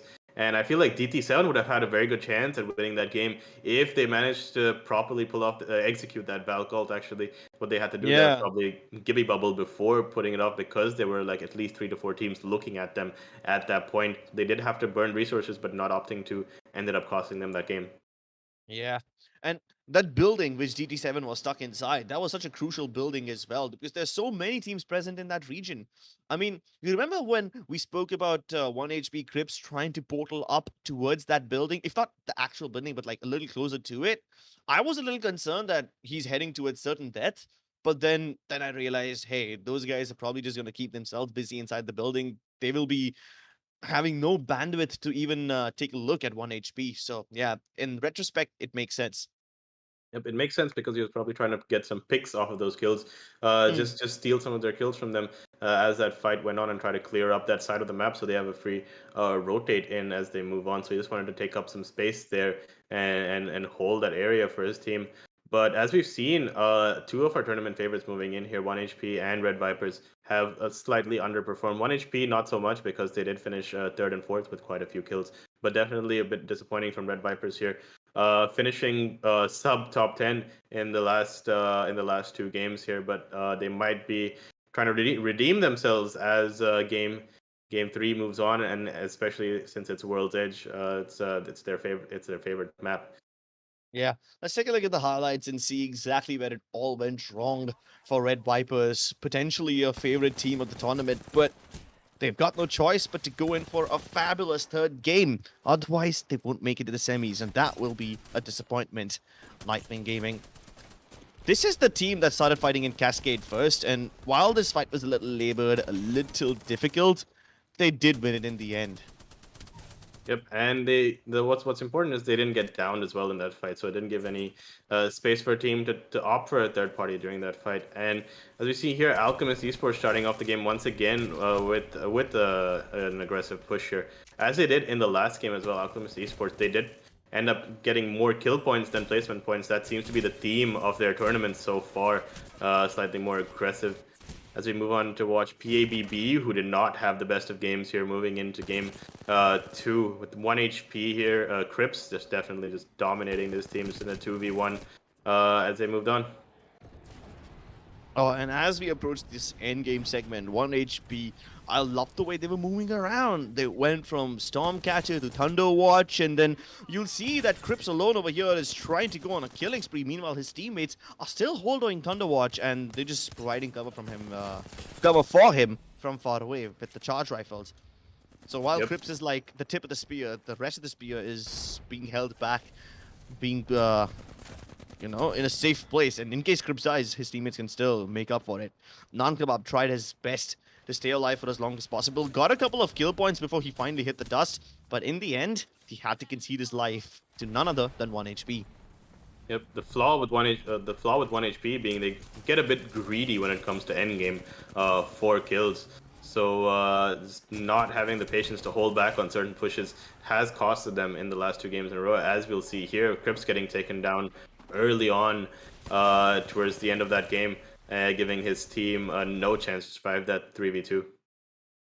Yeah, absolutely no chance. But the fact that that team managed to survive up until the second place itself is a pretty big deal, right? Now, I'm not Right. sure when they lost that third member of theirs, whether they were a duo right from the start or whether they lost it somewhere in between that massive skirmish that was going on.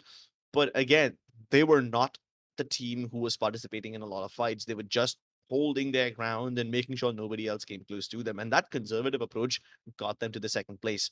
Unlike 1 HP, who were quite the opposite of conservative. They were just going all out, getting kills left, right, and center. And on top of all the carnage that they have cost, a third place finish. I think that's a wonderful amount of combination points that they have. Just kills and placements mixed together beautifully. Yep, and our second place team does show that, well, being smart at your positioning and your rotation when it comes to endgame can definitely be helpful, especially even if you're a duo or if you lack the mechanical firepower on your team.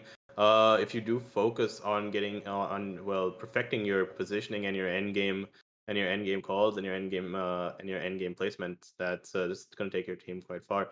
As they will be getting a 9 point game at least. If they didn't have any kill points, they'll be getting at least 9 points from that game because that's what you get for second place.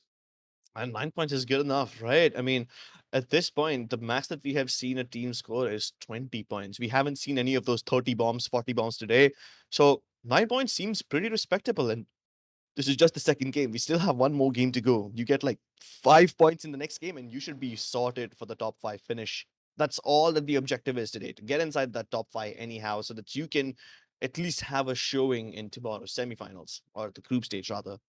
Yep, especially I think one team that we can definitely confirm that's going to be in that top 5 for tomorrow is going to be High One Gaming here, who did manage to consistently place second and first respectively in the first 2 games with quite a few kills as well. I think they had a 20-point game to start the tournament with and a win to back it up in the next game. So that's potentially another 20 to 30 points in game 2 for them. So then that's definitely them solidifying their place in the semifinals. But who's going to follow them? That's to be seen. Whether it's going to be 1 HP, PABB, or it's going to be RPO, or any of the other teams that have slightly underperformed towards the start of this tournament. Alchemist is another team that we can definitely look forward to Oh as yeah. the fights go on. Yeah, I was really actually surprised by Alchemist in this particular game. Let's take a look at the scoreboard and see how many kills they have. I'm definitely sure they have more than at least 6 kills. We saw them wipe out a team in Wall first, and then they wiped out another team just towards the end game. Oh, they only have 5 kills. Interesting. They were definitely fighting 2 squads, so I guess maybe 1 kill would have gotten stolen from them or something, or maybe they ended up wiping a duo. But either way, 9 points in a single game from Alchemist Esports is damn good. Slice Squad, a squad that we saw very little of in both these games, very little screen time. They still have 10 kills. Of course, we didn't see all that much from them because they were hiding all the time, and the only reason they have this many points is because they managed to survive all the way up until second spot. Yep, and also a disappointing performance from our only controller, not controller, but they're our only, well, they are controller, but our only console team in the lobby with Straw Hats here, with another game just on basically bottom spot here with 0 points going into game 3 right now. Definitely, they have they have a point to prove as they move on into the next game. Nightwing Gaming that we saw earlier on finished with just 1 point in this game, even with the early kill point. Um, Red Vipers and SimHub, they had a decent start in the last game, but couldn't capitalize on any of it. Ending the game with 1 kill point each as they moved on. DT7 had a lot of potential for getting quite a few kill points and placement points towards the end of the last game, but that Valcol miscalculation definitely did end up costing them quite a chunk of points. Yeah.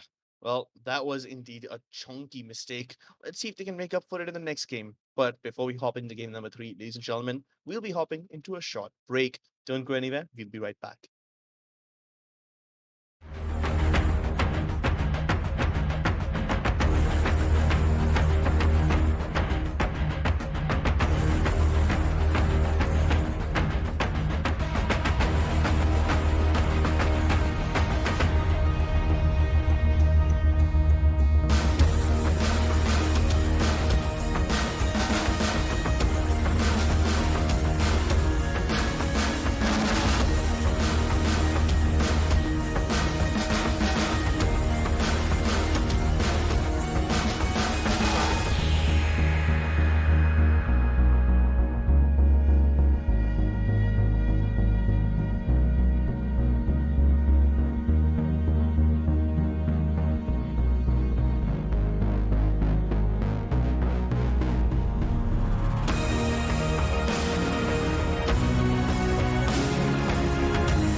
Hello, ladies and gentlemen. Welcome back to Intel and Lenovo presents Rise of Legion Apex Legends. This is qualifier number 2. We are done with game number 2. Only one match stands in between us and the top 5 teams from qualifier number 2. Let's see who these guys are going to be. So far, we've seen that the scoreboard is pretty evenly spread out, and while the top 2 teams may be safe, the other 3 teams, they can't really say the same. Yep, it's three spots up for grabs for at least 6 to 8 teams in the lobby here because the point threshold isn't that high. It should be around again 20 to 25 points that they would need to qualify for the top 5 today. So a big game going into game 3 is definitely what these teams that have been ranked 6 to 15 would be looking for, especially with the likes of HAPB or Red Vipers, who did have a disappointing game 2 to start off with, and they'll be hoping for a better one because it is back on World's Edge this time, and it's their preferred map as well. So they're definitely going to be looking forward to a strong performance from them. If not, they're going to be saying bye bye to their semifinal opportunity and letting the rest of the lobby just take it quite easily from them. So I don't think they're going to retreat that easily. They're definitely going to fight for that spot, and which should make for quite an entertaining game 3. But what they do not want to do is get a bit over aggressive when it comes to their pushes and try to do things a bit unnecessarily and try to do things a bit hastily by throwing away opportunities by trying to go for the kill points that they would quite desperately need. But if they play it smart, if they play it to end game for the win, there's definitely kills for them to pick up along the way, especially if they play an edge playstyle. Okay, I've seen this a lot in several other BR games. I want to know if this is the viable enough strat in Apex. Once you realize that you're zone screwed, once you realize that you, under no circumstance, can make it to the next ring, do you at that point just go YOLO and try to just gather kill points because you know for a fact you won't make it to the next zone or make it to the next area? Do people do that? Just give up and just try to go down in a blaze of glory? Not exactly in Apex because you do have characters like Valkyrie that act as an extreme crutch when it comes to Exactly. rotations. Even then, assuming there's no Valkyrie rotation, there's no Wraith portal available, there's no Ash Shot, nothing. Assuming you are dead and locked, Yeah, you're assuming getting it. that, then yes, definitely teams would want to prioritize getting kill points when they realize, oh, we're in a spot that we can't win this game. But what we can do is definitely get kill points that makes up for the lack of placement points. That is, so it's basically like the best way to lose for them, right? Yeah. So they go out in a blaze of glory without just lying down in defeat. Hmm. Yeah, it's definitely something that happens quite a lot. Yeah. All right, all right. And in what situation do you call something like this? I think it's a lot of the time when you have at least 4 to 5. It's usually an end game that this Hmm. happens. This never Of course. happens like mid to early game, but when it's end game and you're in a spot that you know for sure, like say it's like a low ground spot that you know for sure that you're not going to get in, or you know that there's 2 to 3 teams looking at other angles on you, and you know there's a team right next to you. You decide, okay, we just push this team next to us. If we die, we die, but at least we don't just give up. So yeah, it's definitely something that can happen quite a bit whenever a team is stuck. A cornered animal is the most dangerous one, as the saying goes. So yeah, definitely, it has quite a bit of potential to happen in the next Yeah. game as well. We'll also potentially be seeing the bottom teams going a bit crazy in the last game because A, they might have nothing to lose going on into game 3, or B, they might be trying to go out in blaze of glory. They might be like, okay, we'll try to push as many teams as we can. If we die, we die because we feel like, okay, we might not qualify anyway. But if it works and we do end up getting those early kill points on, like for like say 3 to 6 kill points early game, then they'll Then be you have like, a okay, chance. well, yeah, we have a chance, and then we can just play it strategically and possibly land that 15 to 20 point game that they so covet to like get into the top 5 going into tomorrow. And do you expect any hot drop clashes in World's Edge now that the teams have already seen each other's drop location in the previous World's Edge game? Do you expect more early game fights or less early game fights? Well, given that it's game 3 and it's the last game, I'm definitely expecting hot drop fights, teams now do realize where everyone's dropping, and I'm pretty sure they must have seen the VOD from game 1, which is available on the stream.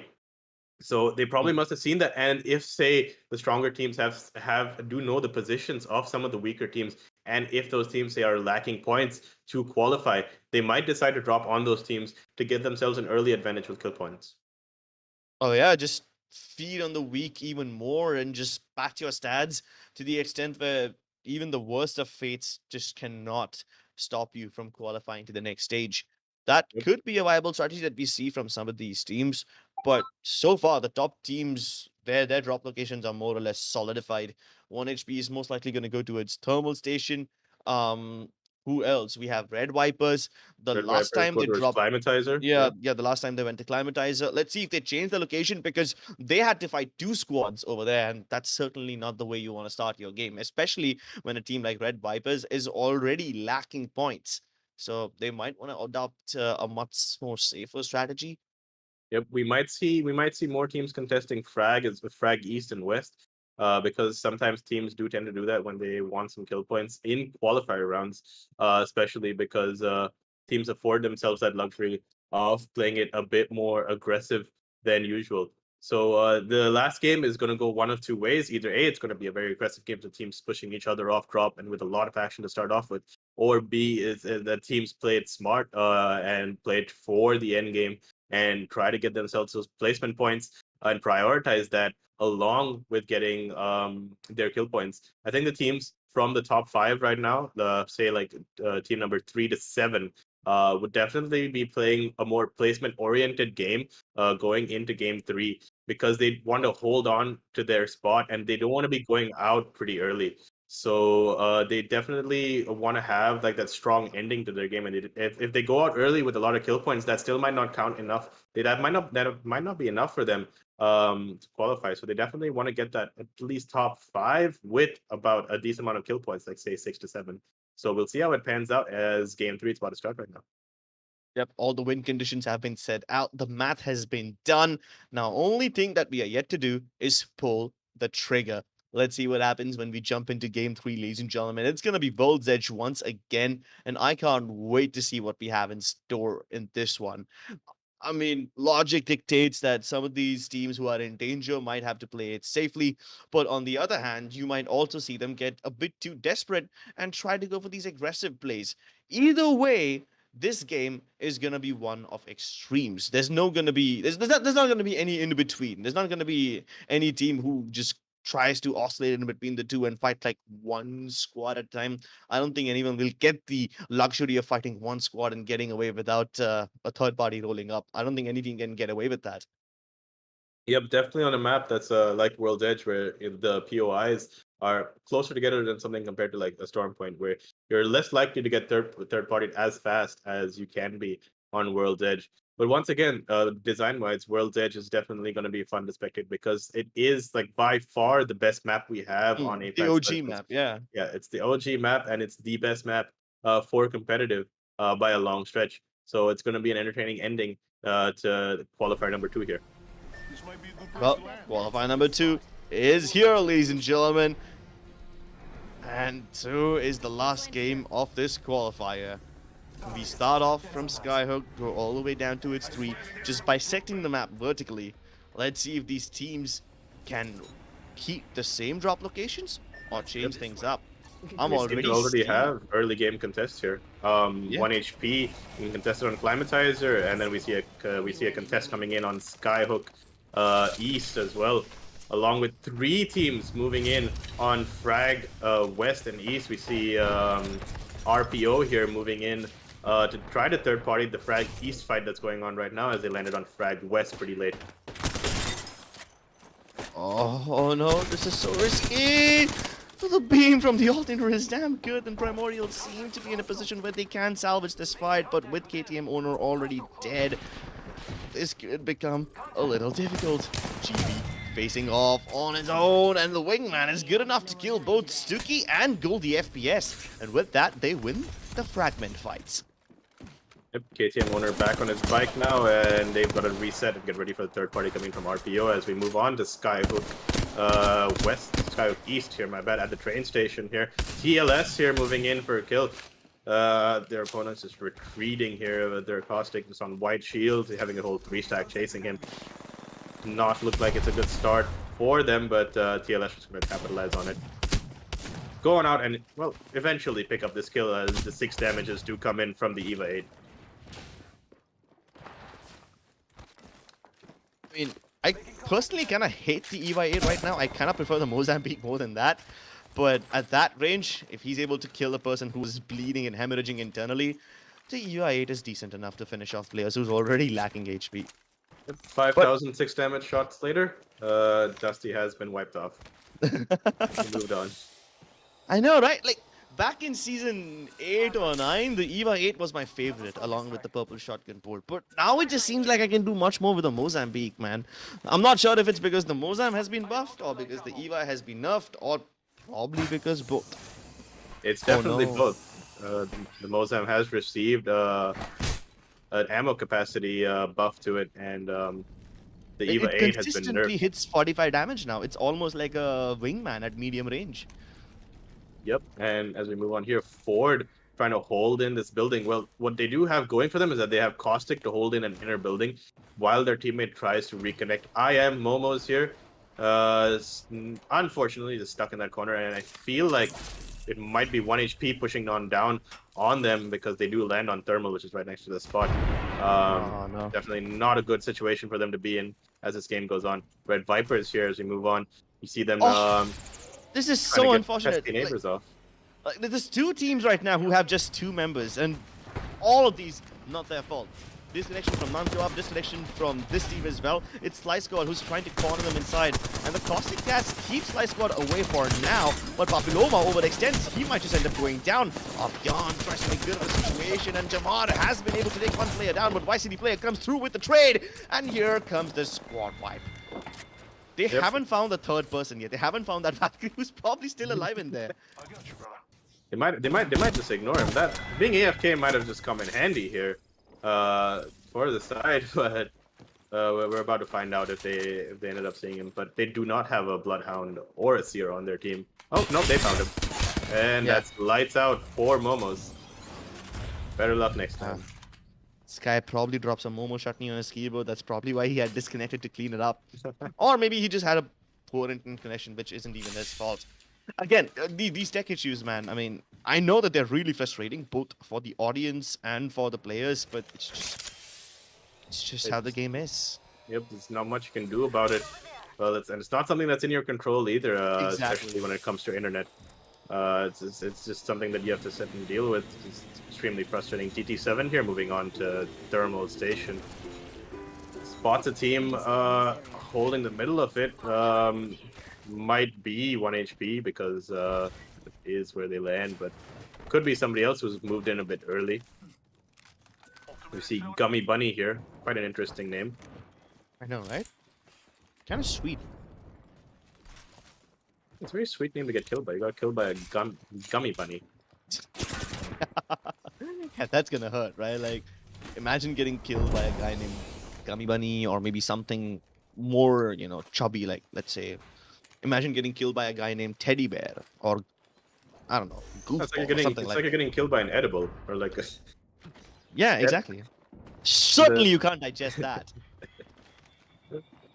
World's first death by edible coming in. Kind of heading into unsafe territory here. But I can see the same about Primordials. Lovely big man headshot, but can he pluck him off mid-air? Oh, it's GB who's going bird hunting right now. And it looks like another unfortunate game here because RPO here, another duo team. Looks like we've had a lot of disconnects at the start of this game here. It's going to be a rough game 3 as we go on now. Because we've had a lot of teams with disconnects so far. 1 HP here in the kill feed, taking out DT7 on the thermal side of the map right now, as we can see it here. Yeah. Well, RPO is trying to reset. Yeah, with them trying to head out of Fragment and towards Harvester, I'm starting to feel a little nervous about this one. This little series of chill pulls in between Fragment and Harvester can become the death of so many teams. And that compound with the double respawn beacon, even that is like such a menace to deal with. 1 HP though. They're just trying to kill the stragglers who have been pestering them in their drop location. And as they get out of thermal and into the train tunnels, they're gonna bury their opponents alive. 2 knocks already, and a third one. As Zeox with the spray and the control on flatline is just a menace. You just cannot avoid this one. And Gummy Bunny seems like he's gonna be destroyed. Won't be killing anyone else today. Well, that's DT7's campaign here, down and out. We can pretty much assure that they've been eliminated because they haven't had the most points in the first 2 games. As 1 HP here moves on in for potentially 3 more KP here. They picked up the first kill on Poppy Loma here. He dropped the bubble just before he got knocked, and his teammates can't even use it. That is just so unfortunate. The Valkyrie using the VTOL jets just to get away and maybe get a little bit of more mobility. But Crips is not the kind of person who's going to just stand there and watch someone walk past. He throws the thermite at the best possible location, burns somebody as he tries to cross across this line of fire. Phases out to avoid damage, and he's just simply relentless. He's chasing them all the way into the loot vault cave. Crips absolutely does not care at this point. He wants to kill this guy. This Valkyrie kill is on top of Crips' priorities in life at this point. Definitely getting this 1 kill, so more of an ego child at this point. He does not want to get juked by 1 player, just leaving his entire team behind back there. Exactly. But, it would be funny though if this Valkyrie did manage to get off. Well, and Crips' efforts are for nothing. That was unfortunate there, as Non-Kebab here finds a team in the other tunnel here towards Skyhook, turning it into a 2v2 now potentially. They can reset on it and then probably finish the rest of this fight here. Yep, it's a good start to the game for Red Vipers here. Non-Kebab picking up 2 kills from another duo in the lobby. Seem to have a lot of problems with the custom codes on this game. Lately, a lot of teams haven't been able to skirmish or practice quite a lot because of technical issues due to Apex having some problems with the custom lobbies lately. So it's a rather unfortunate start to Game 3. Yeah, not just for 1 team in particular, but like so many of them. And that's good news for 1HP because now they have to face teams who are going to be significantly weaker as they creep and crawl their way towards their enemies, inching closer and closer. The only thing that follows this silence is a deafening roar, and Crips once again and found Crips going to get caught out here, taking a lot of damage, but Zeox here going to come in and clean up for him here. Saves the team in a nick of time here with Octet flying around into the team and wipes out 1. Picks up the other kill. Zeox here just absolutely clean up on aisle 7 here. Right here for Zeox. Perfectly done here by 1 HP. Crips there almost died, but got the Wraith phase off in time. Rocking quite an aggressive comp here with Octane this time instead of Ash on World's Edge. Looks like I'm pretty sure we know what 1 HP intends on doing for this game, which is probably just basically W-keying the entire lobby. Yeah. It's funny how Zeox is able to finish off the last 2 stragglers in a single mag of the flatline. Meanwhile, Crips is just always overextending ahead of his team. Yep, Which is kind of does that a lot as a Wraith player because he does have that phase ability to. I think every Crips does that. Even I have this bad habit of overextending ahead, and then my teammates abuse me after I die before anyone else. I'm pretty sure Crips is the one who does the abusing on this hand. If you don't push with it, I don't know. Maybe I'm guessing because most IGLs are pretty intense as it goes. So knowing that he's the IGL of 1 HP, I'm just assuming that. Yeah, but I don't know, man. Maybe overextending and it's just a Crips thing. Goes for both him and me. But yeah, the difference in our letters doesn't really mean all that much. Phantom Strikers, though, the difference in their positioning could be crucial. This choke that they're holding, they're not going to get a lot of traffic out of this one because any teams who were towards the south have already left. Anyone else who's still in the region will now start to move as well. Simpub just going across their opponents, and they are very likely to land on top of Scary Bro. They've also spotted another team in the Dorito building, and they see an opportunity. Do they take it? Nope, they have completely avoided this one. Yep, Dorito building definitely a strong spot to hold as we move in to this next round closing in. They do have quite a few teams to gatekeep here, and they do have an LOS on the team on the track with Scary Bro right here, who is getting pressured from the other side as well as the missile strike goes in. They will proceed to go and drop down to low ground to avoid some fire. As we move on to Resemble Esports here, trying to pick up some kill points to push them further up the leaderboard as another team pushes behind them from Thermal. Oh, it's gonna have to tank a little bit of zone damage, but since it's just zone 1, I think it's fine. They're seeing a lot of teams behind them as well as they hear all the Valkyrie ults popping off everywhere. They just saw another team fly right above their head, so they know for a fact that the way ahead is gonna be full of opponents and they're gonna have to fight their way through this one.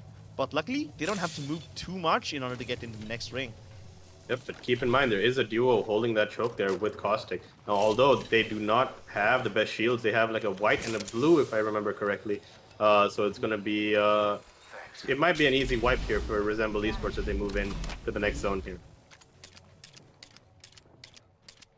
Oh, let's see if Resemble Esports can actually deal with that duo who's quote-unquote gatekeeping them. And they've spotted them as well now, so this should be their cue to start moving in. Now, I'm not sure if Resemble are aware about their enemy being a duo squad, but if they are indeed, then they should definitely start going in. One of them's a Caustic, so Eldrath definitely won't be affected by that. He's still paranoid about someone being behind them. And that's definitely a possibility here with ring 3. Teams still can move in through the ring because it doesn't hurt as much.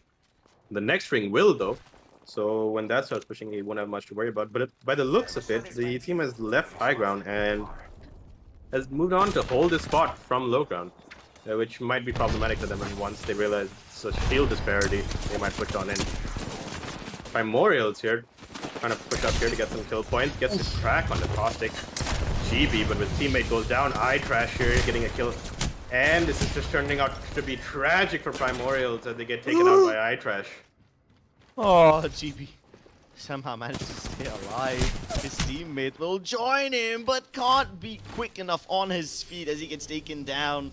Lethal lying across the cliff with his arms on the floor, and there's absolutely nothing that he can do.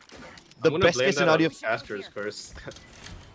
The best thing that he can... Okay, I'm trying to turn it into a blessing. The best thing that he can do is drop down and hope that his teammate revives him, and the opponents don't drop down alongside him to finish the job.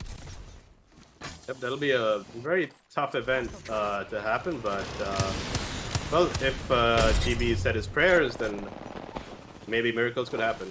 Oh, no miracles over here for Punisher. He is the one who gets punished, and his teammate also is just trying to keep himself alive, but he can't exact revenge though. Punisher's trade will go in vain. And Resemble Esports here on a very strong spot to hold this next ring out. They have identified for one player to take that high ground to watch over a team that might push them from the trailer side of the map, where they do get scanned by a Bloodhound right now. But I'm pretty sure it's from the bottom, so not too much to alarm to. So should be smooth sailing here on in towards endgame for Resemble Esports as we try to move on in to find another team to watch for now, because I'm pretty sure Resemble is just going to posture up over here, relax, and they should be fine for the next 30 to 40 seconds at least. Oh, 1 HP. They have to make their way into the zone right now, and unlike Resemble Esports, they don't have the best of spots. They've already got a team shooting at them, and surprisingly, they are unscathed, even if they're traveling just linearly on a zipline. It does become a little difficult to shoot down people from that range, but as they approach Spring's End, they know for a fact that there's at least one team on the high ground and another one inside the compound over here. So with this information, do they approach the center of the circle, or do they continue staying on edge? I think it's best for them to stay on edge, because that's where they're going to avoid being focused by the entire lobby, and they can just pick off fights and get isolated 3v3s for themselves. As we see TLS here trying to move in and pick up a few kill points themselves on a solo Caustic here in the building. Mischievous TLS here, gotta be careful to not go down to avoid a third party here, as Mickey just cleans up for his teammate here. Mickey cleaning up shop. Definitely missing Minnie Mouse right now, and because of that, he's probably really angry, and he's channeling all that anger onto his opponents. But Crips has a Creeper. Oh my god. Ultimate. I'm starting to get scared now. So Trips with the Kraber is a good thing for 1 HP right now as he moves on in. But he has to remember that there is another team holding the tracks on the other side, so they have to keep in mind not to overextend a bit too much so they don't get third-partied off the edge. But it depends if the other team decides to capitalize on this. But it seems like they're chasing a solo, if I'm not wrong. 1 HP does have this tendency to, well, not let any opponents go away, but it looks like a duo, so it's not Kebab. Well, he tried to go for the disrespectful Kraber no scope, but it looks like they don't need this one. Zafri and Non-Kebab will both fall victim to 1 HP, and they've been eliminated at 7th place. This is bad news, Ultimate. I don't think this is going to be enough for them to qualify. I don't think so. I think it's a disappointing end to the tournament for Red Vipers here. Definitely underperforming to what their expectations would have been going into this qualifier. But now we go on back to Resemble Esports here, just relaxed and chilling on this high ground for at least another zone as they just rain fire down on what could be 1 HP moving up on them. If they do spot them, they should be trying to pressure them from above instead of just not firing shots here. There's definitely a lot of pressure to put in on the rest of the lobby for them. Well, Resemble Esports have a great position. 1 HP. They've moved into a safer position as well. But with the next circle, it seems like Resemble Esports have just been handed the zone advantage on a silver platter. The only thing that could ruin this one is probably 1 HP with their pot shots of the Kraber.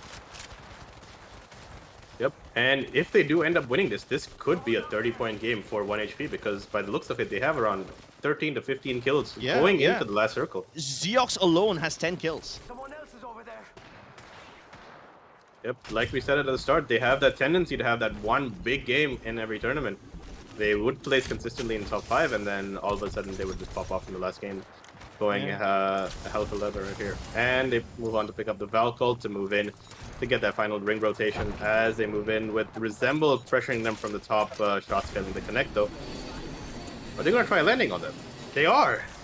All right. Ballsy play here, bringing out the cojones here, but El Rata does have the caustic gas here to deal with the menace of 1 HP. Nox grenade does go down here. Crips dropping down. Decides to phase out. Crips getting caught in caustic gas here. Not looking good for them. Crips does go down. And that's dude.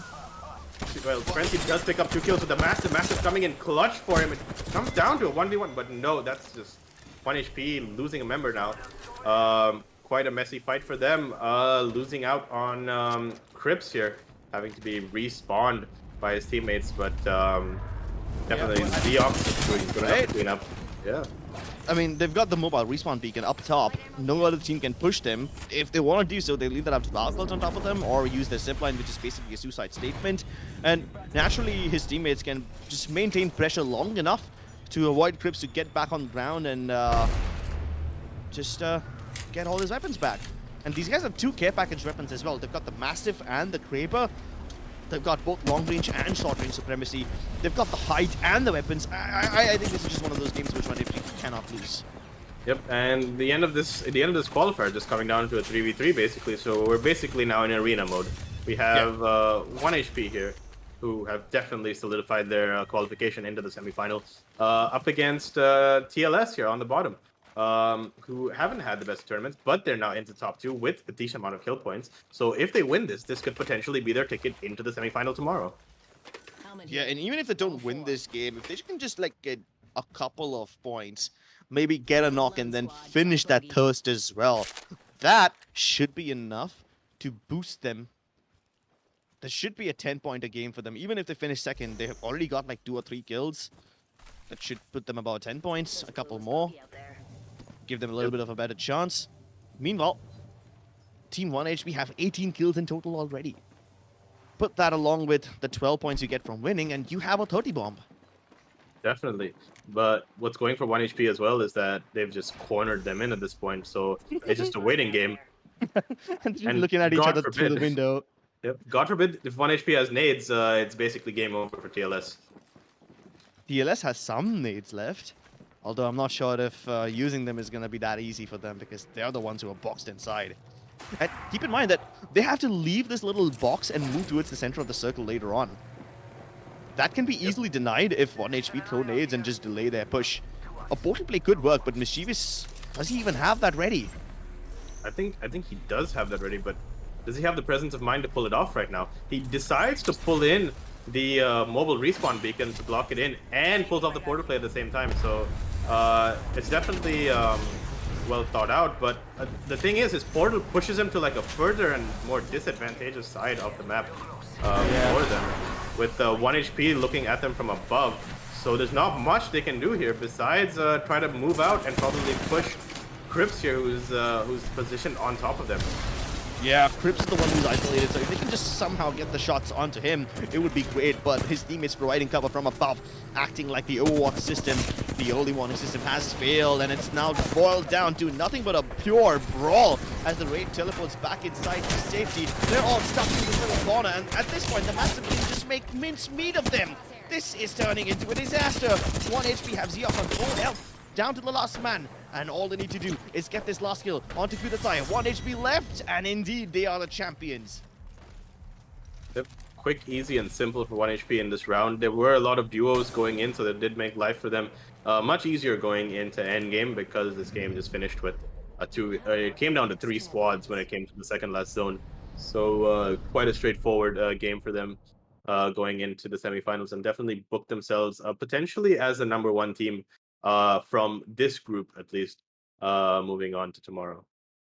Yeah, like, so 11 kills on Zeox before this final fight started. There were 5 and 3 on the others. So do the math. They have, what, 19 kills already. Add to that 3 Six. more points. I think you had 6 more kills onto that, because there were 19 kills when around before they killed the third place team. That's another 3 points. So Okay. So we have established that they are going to cross the 30-point marker anyway. Do you think they can cross the 35-point marker? potentially, if they have picked up like 23 kills, that's a lot of kills to pick up. But Yeah, I know, they right? were running after quite literally everyone in the lobby. So it's possible. Jeez, definitely possible. imagine being that aggressive. Do you think they'll get to play this freely if they try to go for some similar play styles in a lobby in the group stage? Not at all. Not at Not at all. all. Not at all. The group stage is going to be completely different. I don't even think they're going to be able to. They're not going to be able to rock this comp in the group stages at all. Well, if they want to be successful, at least. So I think they have a comp in mind that they may want to execute tomorrow when it comes to the group stages. Potentially with a more defensive character, because you're going to need those characters for endgame. But for today, for the qualifier, an aggressive comp would be more than enough to get them through. All right. An aggressive comp gets them all the kills. Let's take a look at the highlights, because 1 HP is all over these highlights, man. That aggressive comp from them, it's just keeping us entertained all throughout. Definitely. We started off here with Primordials here in one of the 3 teams who landed in Frag East here. And as we saw, TLS here chase down a player for about 30 seconds with an EVA 8. Oh, imagine the EVA 8 being viable. More than that, imagine Slice Squad getting the kills and then still realizing that there's another guy left, only to find I Am Momos in a corner over here. So many of these teams had duos because of technical issues, and that's just unfortunate. Yep, and it's not even technical issues that they could deal with, because Exactly. I'm pretty sure it had something to do with Apex's custom codes, because we have been facing issues with that in the past, and it's come back to bite us again. But that's just unfortunate. That's just the way of the game. Can't really do much about it. So yeah, it's just rest, reset, and then just better luck next time in the next tournament that you guys are in. Oh, good luck to them indeed. At least Red Vipers were able to get a couple of kills before they went down, before they were hunted down rather by 1 HP in this match. So yeah, they were able to wipe out a duo in that Skyhook cave. That should give them a couple of points, but is that going to be enough? They need to overtake Alchemist Esports in order to make it to the top 5. But this clip that you saw from Seox, absolute madness. First it was just Scripts moving ahead all by himself, overextending, and then comes Zeox finishing them off in one spray off the flat line. That is just ridiculous. Resemble Esports also held a really powerful position, but when 1 HP decided to drop on top of them, they just dropped. Yep, it seems like a lot of these teams did end up crumbling in their 3v3 fights, which did end up it didn't work out too well for them. We saw the sides of Haiwan along with PABB, who were some of the stronger teams in the lobby, but even they, I think, had technical issues going into this game, so there's not much that they could do as well in game 3. So they might have lost out on that first place position, even though they had around like 40 points going into game 3. Pretty sure with the game that 1HP had with about 20 kills or so, puts them in pole position towards the end of today. I think that Xeox might have also set the record for the highest individual kills a person has gotten in a single game in any qualifier so far. I mean, No, I've seen no. It's definitely higher. I think in the in record's in, about in this 18. tournament, Oh, in this tournament, yes. yeah. In this Well, I tournament, for mean, sure. of course, we might have seen a lot of higher numbers in other tournaments, but in this tournament, I think he might have had the highest so far. He got 12 kills, if I'm not wrong. He had 11 before the final few fights even began, so that definitely is saying something. Yeah, I think this is the only person who's got into double digits so far in a single game Hmm. Hmm. across the board from yesterday and today. I'm surprised we've seen it. It's taken this long for us to see someone get into double digits into a single game in the qualifiers over the course of the last 6 games since yesterday. But eventually we do have it, and hopefully we see more of it as we go on into the 6 p.m. round of matches that you guys definitely should tune in for as we return. But we have the scoreboards for today to look forward to as well that will be up shortly. Oh yeah, so while we are just waiting for our admins to finish off all the math, calculate the points, and tell us who the top 5 teams are, let me just remind you guys that this is just the qualifier 2 that you're witnessing. In the next few minutes, we're going to be announcing the results and we'll find out who the top 5 teams are. They will be joining the 5 teams who played yesterday and the 5 teams who will be playing starting 6 p.m. onwards. These 15 teams will then move on to the group stage where they will be facing 15 invited teams. And in total, these 30 teams will be broken up into 3 different groups of 10 each. They'll alternate between the groups, pair up with each other, and play a bunch of games. And then the top 20 teams that emerge will be going to the finals. So you see, this tournament has a pretty lengthy format. You're gonna have to go through the gauntlet quite a lot and quite often in order to really, really prove yourselves and make it to that final stage. Yep. And keep in mind the amount of entertaining teams you're getting to see tomorrow over the course of the week. We have these teams such Oh, as insane. Reignite, Burger, Revenant, who's an Indian org with Indonesian players. They will be featuring Fat Monster, who's one of our own, along with them as we get the scoreboard for game 3 right now. Moving on in. There we 1 HP go. on top, One without a HP with a doubt. 35-point game. They did end up getting it. Uh, Quite a big parity between them and second place Slice Squad, which is 15 points. That 15 points might have been enough to get them in to the semifinal tomorrow, hopefully. Yeah. Slice squad with 15 kills. I'm sorry, 15 points as well. I'm very happy that they managed to survive all the way up until the second spot yet again. They did so in the previous game of Storm Point as well, if I'm not wrong, and that solidifies their position even further.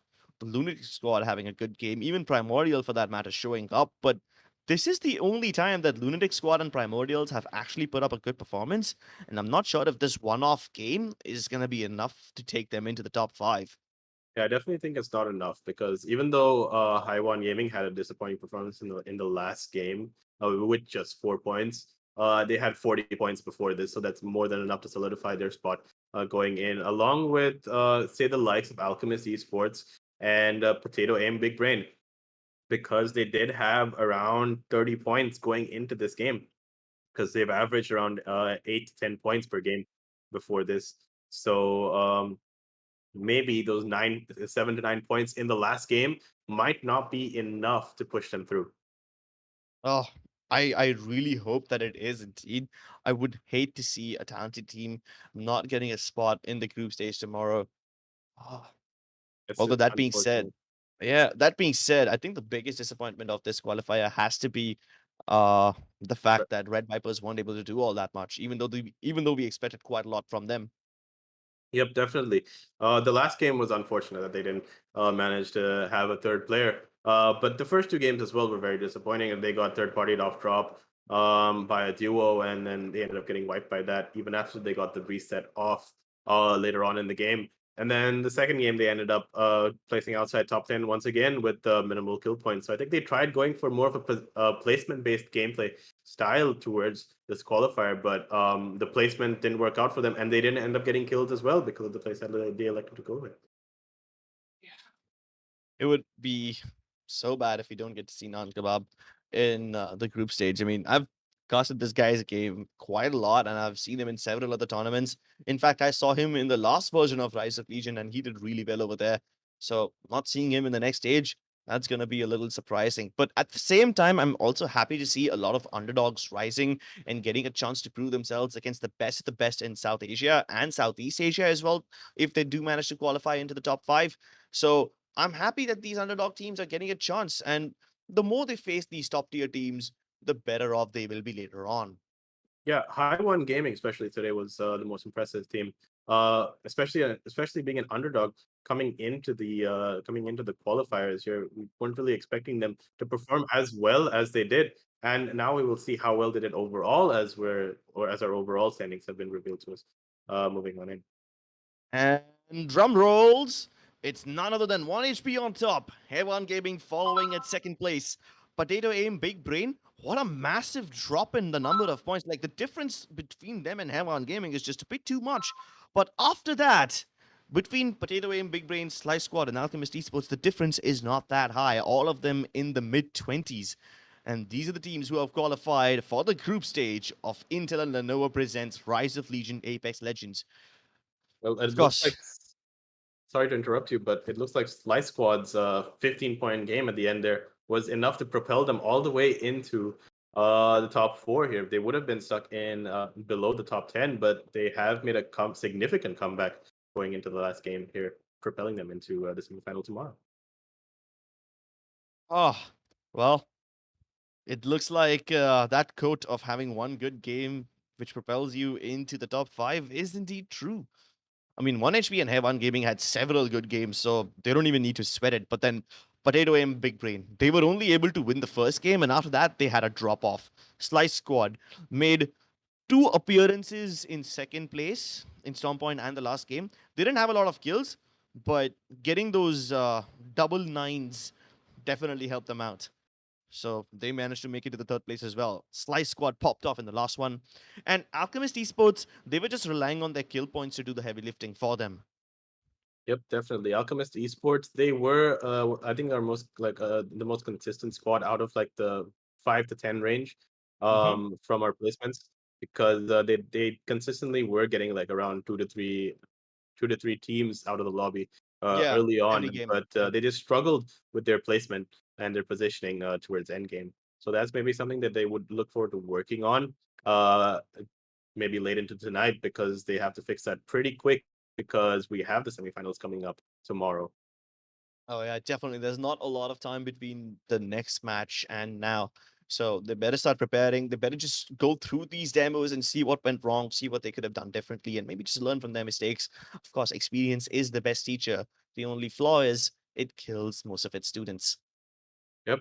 Speaking of killing things, we have time to kill over the next hour and a half before the next qualifier round starts, round 3, qualifier number 3, excuse me, which will start at 6 p.m. IST. So make sure you all tune into that, and also stay subscribed to the Esports Club for all the action that's going to be brought towards you over the course of this week, with some of the best teams in APAC South competing on this platform. Yep, indeed. Go ahead and subscribe to the Esports Club to never miss an update on when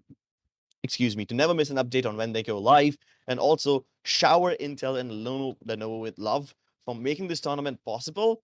And because of their contributions, several talented gamers get a chance to showcase their skills and get this platform where they can come in and show us what they're made of. So go ahead and show them some love as well. Well, that's it from Qualifier 2, ladies and gentlemen. We're going to be seeing you in how much time? In an hour and a half. We're going to be seeing you at 6 p.m. for Qualifier number 3. It's 4:30 right now, almost. So go ahead, maybe get a little break. Go ahead and restock on your snacks, and we'll see you on the other side in Qualifier number 3.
I'm trying to touch the states this time.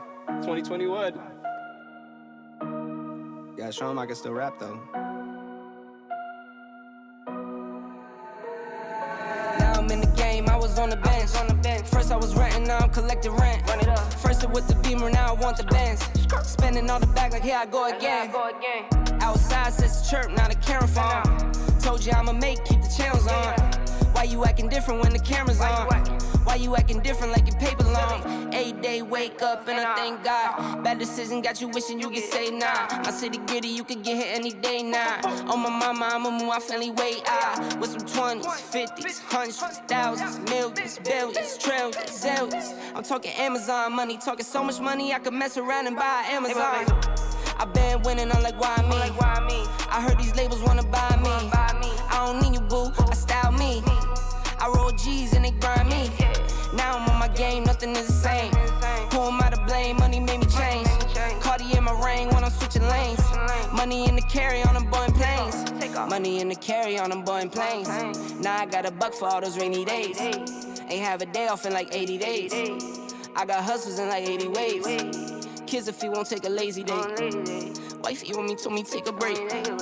I keep going to the paper straight. Then it's trips out to Montego Bay. If I take the job, bet I get it done. I said it before, I'm a 101. I just caught some ones, only wearing ones. Fornicate the funds, money made me calm.